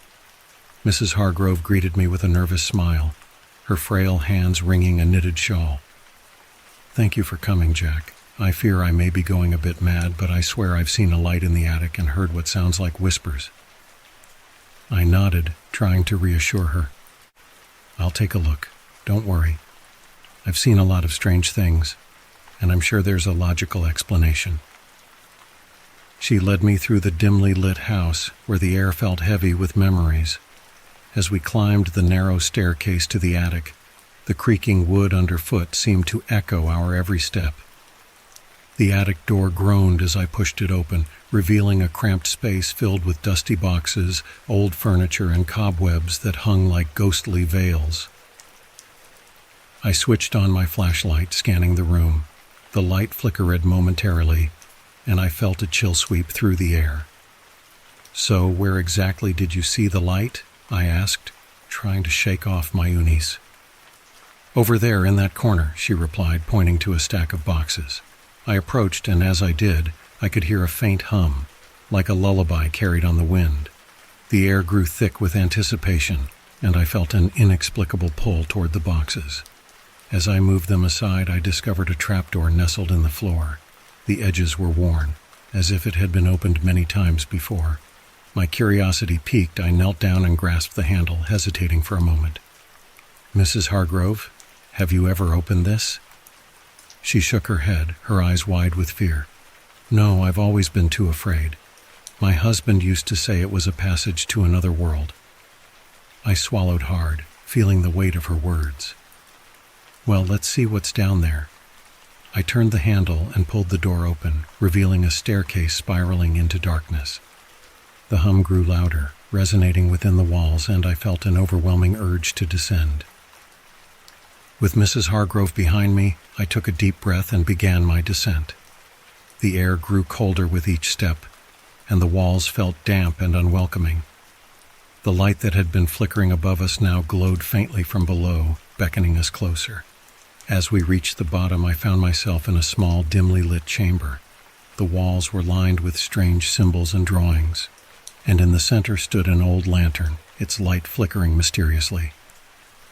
I took a step closer, intrigued by the intricate designs.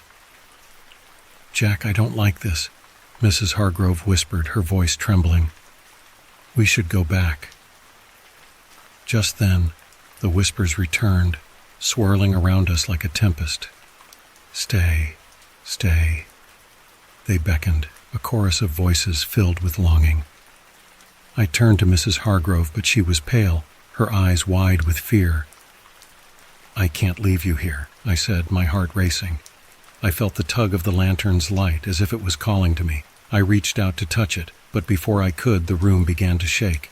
The symbols on the walls glowed brighter, and the whispers intensified, filling the air with an otherworldly energy. "Jack!" Mrs. Hargrove cried, her voice breaking through the chaos. "We need to get out!" I turned to her, but the ground beneath us began to crack, and the lantern's light enveloped me. I felt a surge of energy course through my body, and suddenly I was standing in a different place entirely, a vast expanse of swirling colors and shadows. The whispers transformed into laughter, echoing around me. Confused and terrified, I searched for Mrs. Hargrove, but she was nowhere to be found. "Where am I?" I shouted into the void, but the only response was the haunting laughter that danced in the air. Just as I began to lose hope, a figure materialized before me, a woman draped in tattered clothing, her face obscured by shadows. "You've entered our realm," she said, her voice a soft echo. "You must choose." "Choose what?" I demanded, desperation creeping into my voice. "Stay with us," she said, her eyes gleaming with a strange light, "or return to the world above, but know this: your fate will be forever changed." With that, images flooded my mind, visions of my life above, moments of joy and sorrow, and the weight of responsibilities I had left behind. But the allure of the unknown tugged at my heart, promising adventure and freedom. I hesitated, torn between two worlds. Then the laughter grew more frenzied, and I felt the ground tremble beneath me again. "Make your choice," the woman urged, her voice rising above the chaos. In a moment of clarity, I remembered Mrs. Hargrove, the fear in her eyes, and the stories of her husband. "I choose to go back," I shouted, my voice ringing with resolve. The laughter turned to screams, and the colors swirled violently around me. In an instant, I was back in the chamber, the lantern flickering softly. I gasped, my heart pounding as I turned to find Mrs. Hargrove trembling beside me. "What happened?" she asked, her voice barely a whisper. I took a deep breath, trying to process everything. "We were somewhere else," I stammered, "but we're back now." The whispers began again, but this time they were softer, almost soothing. I grabbed the lantern, and the symbols on the walls dimmed, the energy subsiding. "Let's get out of here," I urged, and we quickly ascended the staircase, the trapdoor closing behind us. As we emerged into the attic, I felt a weight lift from my shoulders. I turned to Mrs. Hargrove, who looked both relieved and shaken. "Thank you, Jack," she said, her voice trembling. I don't know what would have happened if you hadn't been here." But as I packed up my tools and prepared to leave, I caught a glimpse of the lantern still glowing faintly in the corner. I hesitated, a chill running down my spine. I had escaped the realm beneath the floorboards, but I couldn't shake the feeling that the whispers would always linger, echoing in the shadows, waiting for the next soul to answer their call. I've always had a fascination with clocks. As a clockmaker in the small town of Eldon Ridge, I spent my days crafting intricate timepieces, each one a labor of love. But it wasn't just the mechanics of time that intrigued me. It was the stories behind the clocks, the lives they marked, the moments they captured. One fateful afternoon, I received an unusual request from an elderly woman named Mrs. Hargrove. She had inherited an old clock from her late husband, a grandfather clock that had not ticked in decades. When she brought it to my shop, I could see the deep lines of worry etched on her face. "It was my husband's most prized possession," she said, her voice trembling. "But it stopped the day he died. I'm afraid it carries his spirit." Feeling compelled to help, I agreed to take a look. The clock was beautifully crafted, but it was covered in dust, as if it had been forgotten in the corner of a dark room. As I inspected its inner workings, I felt a strange energy emanating from it, a pulse that resonated with my very being. I worked late into the night, carefully dismantling the clock piece by piece, but as I delved deeper, I discovered something unusual, a hidden compartment within the clock's base. Intrigued, I pried it open and found a small ornate key and a weathered journal. The journal belonged to Mrs. Hargrove's husband, detailing his life as a clockmaker and his obsession with time. The final entry sent chills down my spine. "I've discovered the secret to manipulating time," he wrote, "but it comes with a price. The clock holds a power that must not be unleashed, for it could trap the unwary in a loop of their own making." Curiosity gnawed at me, and I couldn't shake the feeling that the clock was more than just a timepiece. As I continued my work, the whispers of the past filled my mind, urging me to unlock its potential. The clock ticked softly, as if responding to my thoughts. That night, after finishing my repairs, I set the clock to midnight, the hour when the veil between worlds was said to be thinnest. As the hands moved, the air around me grew heavy, and the clock began to glow with an otherworldly light. The whispers grew louder, coalescing into a single voice. "Thomas, it's time." Suddenly, the world around me shifted.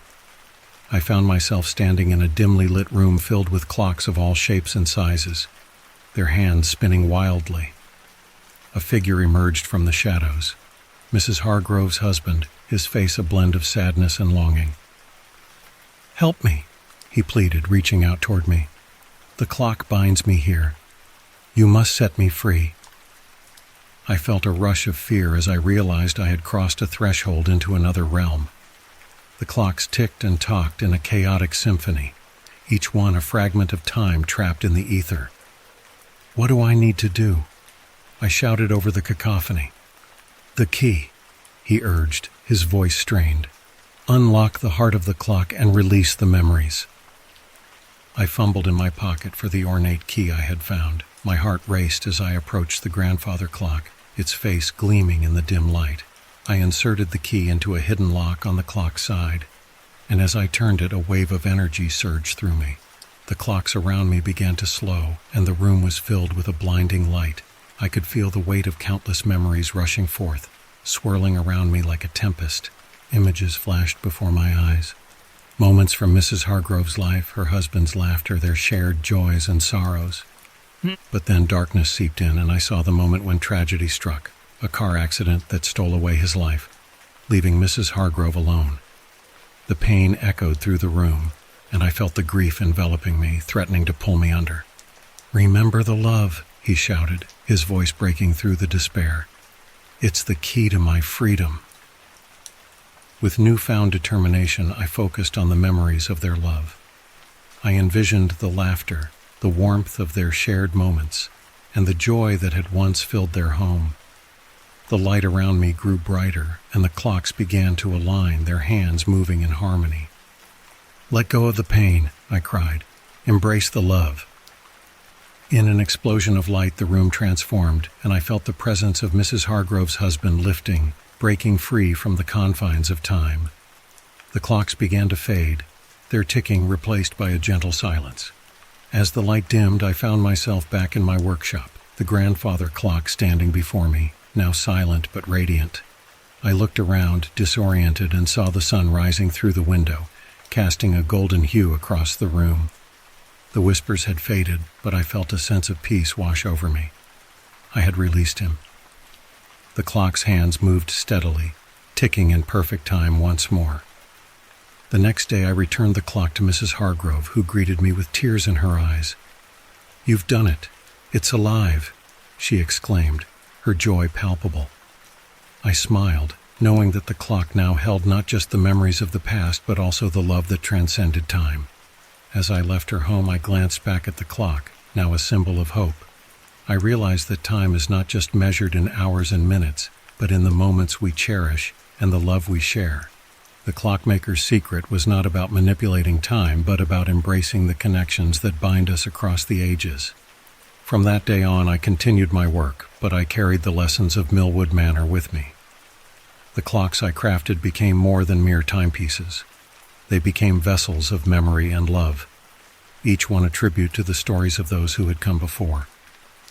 And in every tick and tock, I could hear the echoes of the past, reminding me that time, though fleeting, is a precious gift to be cherished.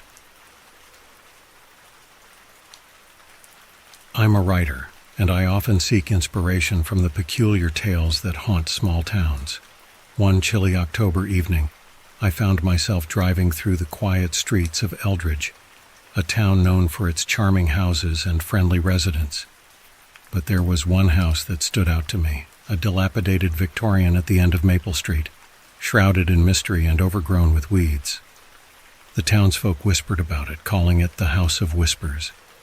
They said it was cursed, that anyone who entered would hear the voices of those who had lived there before. Intrigued, I made it my mission to uncover the truth behind the house and its haunting legends.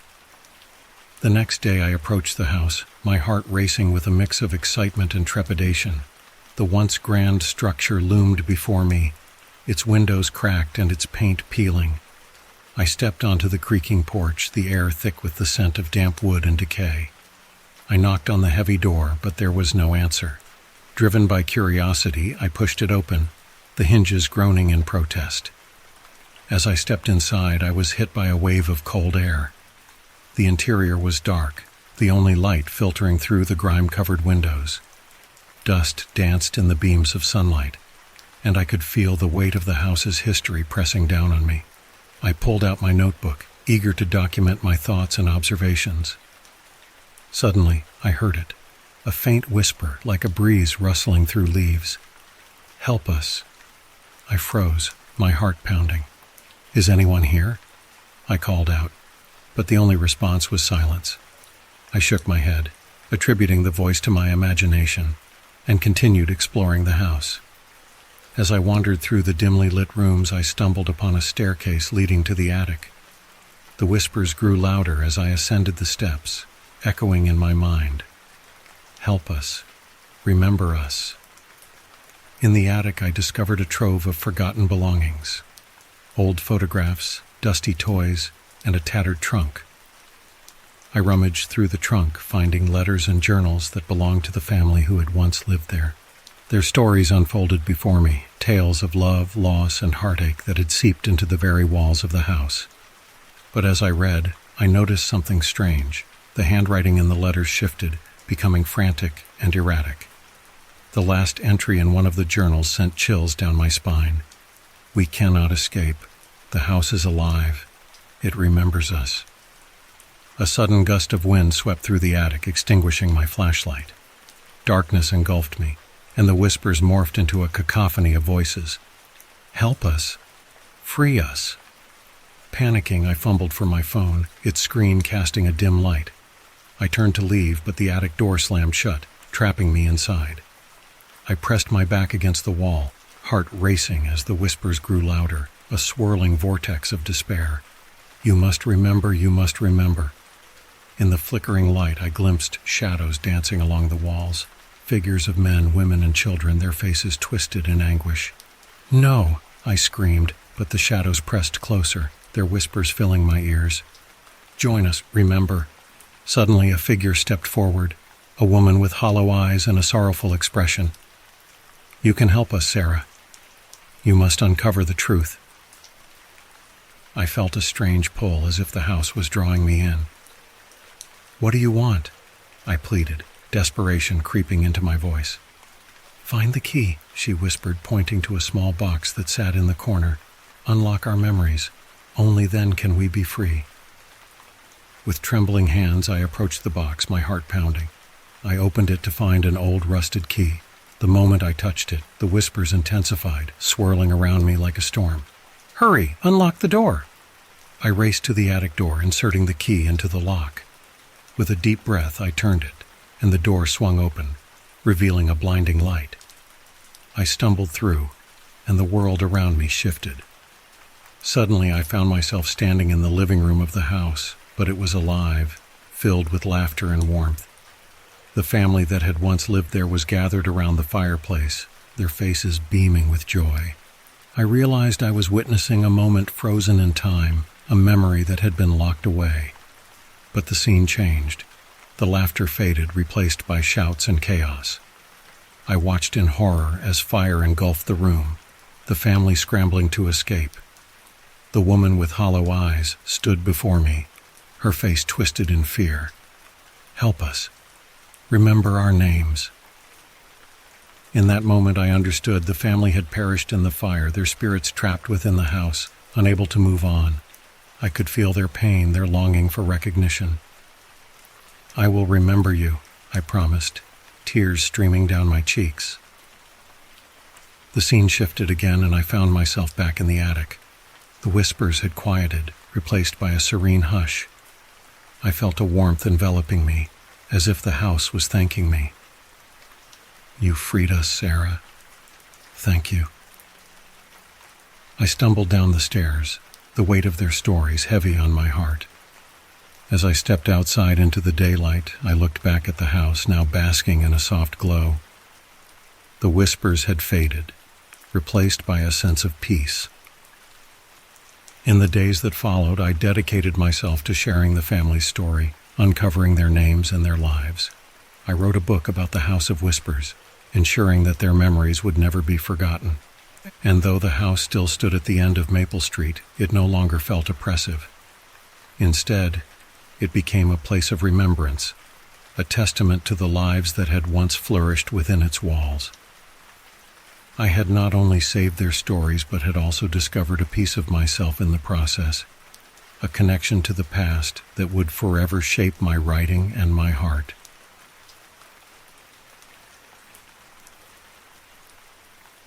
I'm a freelance graphic designer in a quaint little town called Eldridge Hollow, the kind of place where secrets fester in the shadows, and the air is thick with stories waiting to be told. I had recently moved into a charming old Victorian house, drawn by its character and the promise of solitude. Little did I know that my new sanctuary would soon become a nightmare. The first night in the house was peaceful, the kind of calm that lulls you to sleep. However, the tranquility shattered around 2 a.m. when I awoke to the sound of soft whispers. At first, I dismissed it as the wind rustling through the trees outside, but the whispers grew louder, echoing softly through the walls. I sat up in bed, straining to hear. Come, play with us. My heart pounded in my chest. Was I dreaming? I got up and tiptoed toward the living room, where the whispers seemed to be originating. The wooden floor creaked under my feet, adding to the eerie atmosphere. I flipped on the light, and the room flooded with brightness, but the whispers faded into silence, leaving an unsettling stillness in their wake. Shaking off the chill that crawled up my spine, I convinced myself it was just my imagination running wild. The next day, I dived into my work, trying to focus on a project for a client. Yet, as the sun set and shadows danced across the walls, the whispers returned. They were clearer this time, more insistent. Come, play with us. I felt a strange pull, like the walls themselves were beckoning me closer. I grabbed my phone to record what I was hearing, thinking it could make for an interesting YouTube video. Hey everyone, it's Clara here, and I've just moved into this beautiful Victorian house. But there's something off about it. Listen to this. I held my phone up, capturing the voices that seemed to swirl around me. As I listened to the playback, my stomach dropped. The whispers were not just random sounds. They were calling my name. Clara, Clara, come. Days turned into nights, and the whispers became a constant presence. I found myself drawn deeper into the house, exploring its nooks and crannies, trying to uncover who or what was reaching out to me. One evening, while rummaging through the attic, I stumbled upon an old trunk. Inside, I found dusty toys, a doll with cracked porcelain skin, a rusted jack-in-the-box, and a tattered teddy bear. Suddenly, the whispers intensified, swirling around me like a tempest. Play with us, Clara. A cold shiver ran down my spine. I was terrified, yet a part of me felt an inexplicable urge to play. I grabbed the doll and, against my better judgment, sat down in the attic, cradling it in my arms. All right, let's play, I whispered, half joking, half fearful. The whispers erupted into laughter, echoing through the attic. It was a sound both joyous and sinister. I felt a chill wash over me, and the laughter grew louder, filling the room. The doll's eyes seemed to glisten in the dim light, and I could have sworn it blinked. Clara, join us. In a daze, I began to hum a childhood tune, the words floating back to me as if summoned by the voices. The laughter stopped abruptly, replaced by an eerie silence. Then, the attic door slammed shut, trapping me inside. Panic surged through me. I pounded on the door, but it wouldn't budge. Let me out. What do you want from me? I screamed, my voice rising in desperation. The whispers returned, but this time they were furious. You don't remember, do you? Suddenly, fragments of memories I didn't know I had flooded my mind. Children laughing, a sunny backyard, a group of kids playing hide and seek. I saw their faces, twisted and contorted, their eyes dark and soulless. I was one of them, trapped in this house long ago, a victim of its dark history. Realization struck like lightning. I wasn't a newcomer, I was one of them, lost in a cycle of despair. Desperate to escape, I clawed at the door until it finally creaked open, revealing the darkened hallway beyond. I stumbled out, gasping for air, but the laughter followed me. I raced down the stairs, but the whispers grew louder, wrapping around me like a shroud. You can't leave, Clara. You're one of us now. With a final, desperate scream, I hurled myself toward the front door, flinging it open and collapsing onto the porch. The moon hung high in the sky, casting an ethereal glow over the house. I looked back, breathless, but the whispers faded into the night. I thought I was free, but the house had other plans. Days later, I discovered a new family had moved in, drawn by its charm. And as I watched from a distance, I couldn't help but smile. The whispers would find them soon enough, and the cycle would begin again. Come, play with us.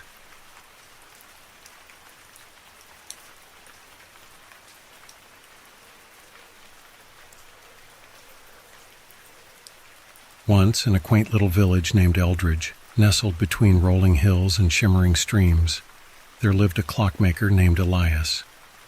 His shop, filled with the soft ticking of clocks and the scent of polished wood, was a beloved corner of the community. People marveled at his intricate creations, each clock crafted with love and precision, but none knew the true magic that lay within. Elias was not just a master of time, he held a secret gift. With every tick of his clocks, he could manipulate time itself. He could pause a moment, rewind to a cherished memory, or fast forward through painful experiences. However, Elias was wise and chose to use his gift sparingly, only for those truly in need. One rainy afternoon, a young woman named Clara entered the shop, her face pale and eyes filled with sorrow. She had just lost her mother and felt as if time had stopped for her. The world around her continued to move, but she was stuck in her grief. Elias, sensing her pain, offered her a small, ornate clock as a gift. "This clock," he said, "can help you remember the moments that brought you joy." Clara accepted the clock, its hands frozen at 3:15, the hour when she and her mother used to share tea and laughter. As she held it, memories flooded her mind. The warmth of her mother's smile, the sound of her laughter, and the advice she would give. For the first time since her loss, Clara felt hope. Days turned into weeks, and Clara visited Elias often, sharing stories of her mother and how the clock had helped her cherish those memories. Elias listened patiently, happy to see her healing. But as time passed, Clara noticed something strange. The clock began to tick backward, and she found herself reliving moments from her past. One evening, Clara found herself sitting at the kitchen table with her mother, just as they had many years ago. The room smelled of freshly baked cookies, and laughter filled the air. But soon she realized that she was not just remembering, she was actually there, living in that moment again. It was intoxicating, yet terrifying. As she continued to visit the past, Clara grew distant from her present life. Friends and family noticed her absence, but Clara was lost in the warmth of nostalgia. She would sit with her mother for hours, forgetting the world outside. Elias, watching her struggle, knew he had to intervene. One day he approached Clara. "You must be careful with the gift of time," he warned. "It can be a beautiful escape, but it cannot replace your reality. You can't live in the past forever."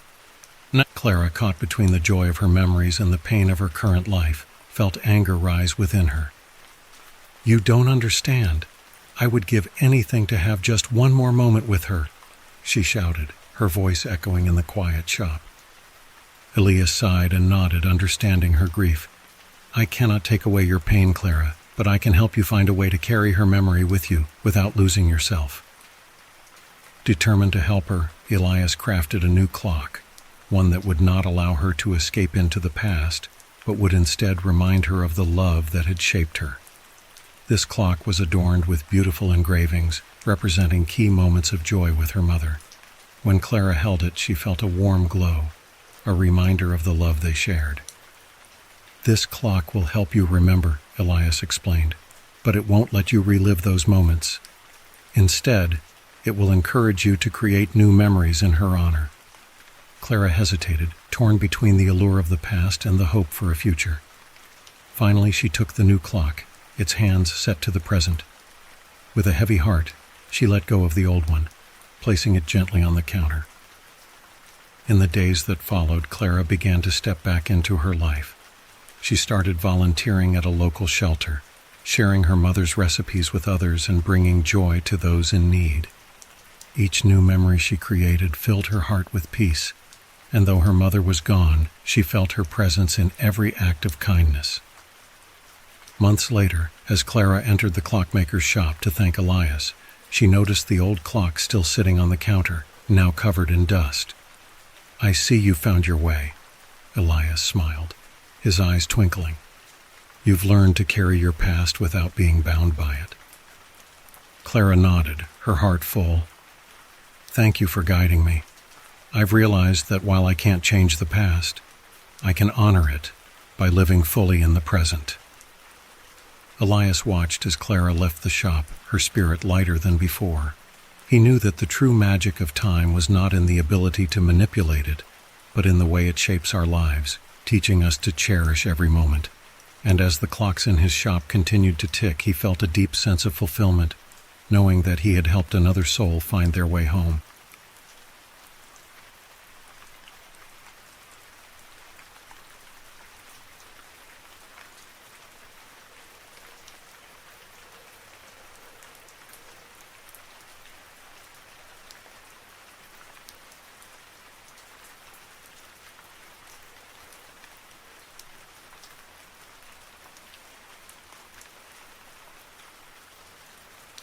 I've spent the last 10 years managing a quaint, rustic bed and breakfast called the Whispering Pines, nestled deep in the Appalachian Mountains. It had always been a dream of mine to run a place that welcomed weary travelers. But as the years passed, I discovered that some guests bring more than just their luggage. It was October 31, 2023, when the evening guests began to arrive for our annual Halloween weekend special. The air was crisp, and the leaves painted the landscape in hues of orange and crimson. I was excited to host this event, complete with ghost stories by the fire, pumpkin carving, and a haunted hayride. But as the last of my guests checked in, an unsettling feeling crept over me. Among the guests was a woman named Clara, a strikingly beautiful yet enigmatic figure with deep-set eyes that seemed to hold secrets. She arrived late, just as the sun dipped below the horizon, casting eerie shadows across the property. Something about her presence sent shivers down my spine, but I couldn't put my finger on why. She paid in cash, her fingers brushing against mine as she handed over the bills, and I felt an inexplicable chill. That night, after the festivities had died down, I retired to my office to finalize some paperwork. From the corner of my eye, I noticed Clara standing outside, staring up at the house. She looked ethereal, almost as if she belonged to another time. I felt compelled to step outside and invite her in, but as I approached the door, she vanished into the darkness. I dismissed it as a trick of the light and went to bed, but sleep eluded me. I was jolted awake around 3 a.m. by a soft tapping at my window. Heart racing, I glanced over, and to my horror I saw Clara standing there, her face illuminated by the moonlight. She beckoned me outside, her voice a soft whisper. "Daniel, come." I stumbled out of bed, compelled by a force I couldn't resist. Outside, the air was thick with fog, and Clara stood at the edge of the woods, a silhouette against the swirling mist. "I need your help," she said, her voice trembling. "I can't find my way home." My instinct screamed at me to turn back, but curiosity got the better of me. I followed her into the woods, the trees towering over us like ancient sentinels. She led me deeper until we reached a clearing illuminated by the pale light of the moon. There, Clara pointed to an old, crumbling gravestone, half buried in the underbrush. The name etched on the stone made my blood run cold. Clara Henderson, 1893-1923. "I was a guest at this bed and breakfast long ago," she said, her voice barely a whisper. "I was lost, just like you are now." My heart raced as I realized the gravity of her words. She was a ghost, trapped in the woods for a century, and somehow I had drawn her back. Suddenly the air grew heavy, and the atmosphere turned sinister. Shadows danced around us, and I felt an overwhelming sense of dread. "You have to help me break the curse," she said, desperation lacing her tone. "You must invite me back into the house." Panic surged through me as I started to back away. "No, I can't do that. You're dead," I shouted, but she reached out, her hand brushing against my arm, sending a jolt of cold through my body. "Please, Daniel," she pleaded. "I can't rest until I return." In a moment of weakness, I agreed, driven by a mix of fear and empathy. We headed back to the Whispering Pines, and as we crossed the threshold, I felt a shift in the air. The atmosphere grew thicker, and the lights flickered ominously. I led her into the parlor, where the other guests were still sleeping, unaware of the darkness that had just entered their sanctuary. "Now you must help me remember," Clara whispered, her eyes locked onto mine. "Recreate the night I died." As I began to recount the events of her last evening alive, an argument with a lover, a desperate escape into the woods, and a tragic fall, I could feel the room growing colder. The walls seemed to close in, and I noticed the other guests stirring, their eyes wide with confusion. I was trapped in a twisted game, and I could sense their fear rising. Suddenly, Clara's form flickered, and I realized she was becoming unstable, her essence fading. "You have to finish it," she urged. I could no longer tell if she was a desperate soul seeking closure, or a malevolent force bent on dragging me into her death. In an act of desperation, I shouted, "Clara, you're free. You don't need to relive this." The room exploded with chaos as the lights flickered violently, and I felt a surge of energy. Clara's eyes widened, and for a brief moment a look of gratitude crossed her face. With a blinding flash, she vanished, leaving behind a chill that enveloped the room. The other guests gasped, and I collapsed to the floor, panting. I had done it. Somehow I had freed her. But as I looked around, I noticed something unsettling. Each guest was now staring at me, their expressions blank and lifeless. Realization crashed over me like a wave. I wasn't the hero of this tale. I was the next victim. Clara had been using me to escape, and in doing so, she had trapped my soul in her place. The last guest had become the first. As the dawn broke, I could only watch in horror as the guests began to stir, just as I had that fateful night. I was now a part of the Whispering Pines, forever bound to the walls that held secrets of lost souls. I was the keeper of their stories, cursed to welcome the next unwitting traveler into my eternal nightmare.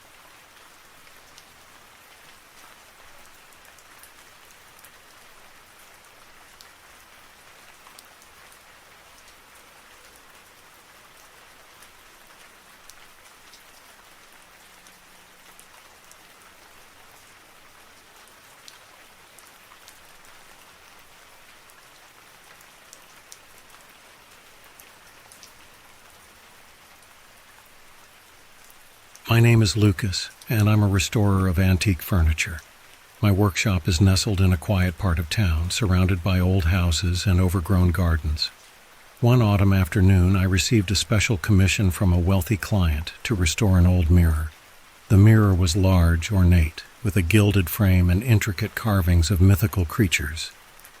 When the mirror arrived at my workshop, I was struck by its beauty, but also by an unsettling feeling. The glass had a strange, cloudy quality, and the surface seemed to ripple slightly, as if it were alive. Despite the oddities, I began the restoration process, determined to bring the mirror back to its former glory. As I worked late into the night, the mirror seemed to reflect more than just my workshop. The glass would occasionally catch glimpses of shapes and shadows that weren't present in the room. I chalked it up to exhaustion and the dim lighting, but the feeling of being watched grew stronger with each passing day. One evening, as I was cleaning the mirror's frame, I noticed a peculiar engraving hidden among the intricate designs. It depicted a scene of people dancing in a grand ballroom, their faces obscured but their attire regal. At the center of the scene was a couple locked in an embrace, their figures almost glowing with an eerie light. The more I studied the engraving, the more I felt an inexplicable pull. It was as if the mirror was trying to communicate something, but I couldn't quite understand what. Late one night, as I was finishing up, the workshop grew eerily quiet. I was alone, or so I thought, when I heard a soft, melodious tune coming from the mirror. The sound was faint but haunting, like a distant waltz. I approached the mirror, and as I drew closer, the air around me grew colder. The tune grew louder, and I saw the reflection in the mirror shifting. The workshop was still the same, but the mirror's reflection showed a grand ballroom filled with elegantly dressed figures dancing to the music. I was mesmerized, unable to look away as the scene in the mirror became more vivid. The dancers moved gracefully, and among them was the same couple from the engraving, their eyes meeting with an intensity that made my heart race. Suddenly, the music stopped, and the scene shifted. The dancers vanished, and the mirror now reflected a dark, empty room. At the center of the room stood a lone figure, a woman in a tattered, old-fashioned gown. Her face was hidden in shadows, but her presence was palpable, filled with sorrow and longing. I was about to step back when I felt a cold, icy hand touch my shoulder. I spun around, but the workshop was empty. When I looked back at the mirror, the woman's face was now visible, her eyes filled with a pleading sadness. Desperate to understand what was happening, I researched the mirror's history. I learned that it had once belonged to a noble family in the 19th century. The family had hosted grand balls, but there were rumors of a tragic love affair that ended in heartbreak. The story went that a young woman, in love with a man from a different social class, was forced to abandon her beloved and was never seen again. The mirror was said to be a portal to the past, capturing the final moments of the woman's tragic story. Her spirit was rumored to be trapped within the mirror, endlessly replaying her last dance. Determined to help, I set up a small ritual to communicate with the spirit. I placed candles around the mirror and spoke softly, asking the spirit to reveal what she needed. As I did, the room grew colder and the mirror's reflection began to shift. The woman appeared once again, her expression softer now. She extended a hand, and I noticed a faint, glowing figure beside her, a man dressed in the same period attire, looking at her with deep affection. The woman's voice echoed softly, "Help us find each other." I realized that the woman was not alone. Her beloved was with her, but they were separated by time. The mirror had trapped their spirits, forcing them to relive their separation eternally. Following the clues from my research, I learned that the key to freeing their spirits was to perform a specific ritual at midnight on the night of the full moon. The ritual required a token of their love, a locket that had been lost during the woman's disappearance. I found an old locket hidden within the mirror's frame, covered in dust and cobwebs. It was engraved with initials and a small portrait of the couple. I knew this was the key to their freedom. On the night of the full moon, I performed the ritual as instructed. I placed the locket in front of the mirror, lit the candles, and recited the words of release. The air grew heavy with anticipation, and the mirror's reflection shimmered with an ethereal light. As I finished the ritual, the reflection in the mirror changed once more. The woman and her beloved stood together, their faces filled with joy and relief. The ballroom scene returned, but this time it was full of light and warmth. The couple embraced, their figures merging into a single radiant presence. The mirror's surface began to clear, and the room's temperature returned to normal. The haunting melody ceased, and a profound sense of peace filled the workshop. The next morning, the mirror was crystal clear, and its reflection showed only the workshop. No more shadowy figures or eerie scenes. The couple's spirits were finally free, and the mirror had fulfilled its purpose. The mirror now stands in a place of honor in my workshop, a reminder of the enduring power of love and the mysteries that can be hidden within the reflections of time. Though the mirror's surface remains calm and serene, I occasionally catch glimpses of a warm, gentle glow, a subtle reminder that the spirits once trapped within have found their eternal dance. And so the mirror's story continues, a testament to the power of empathy and the quest to set free those who are lost in time.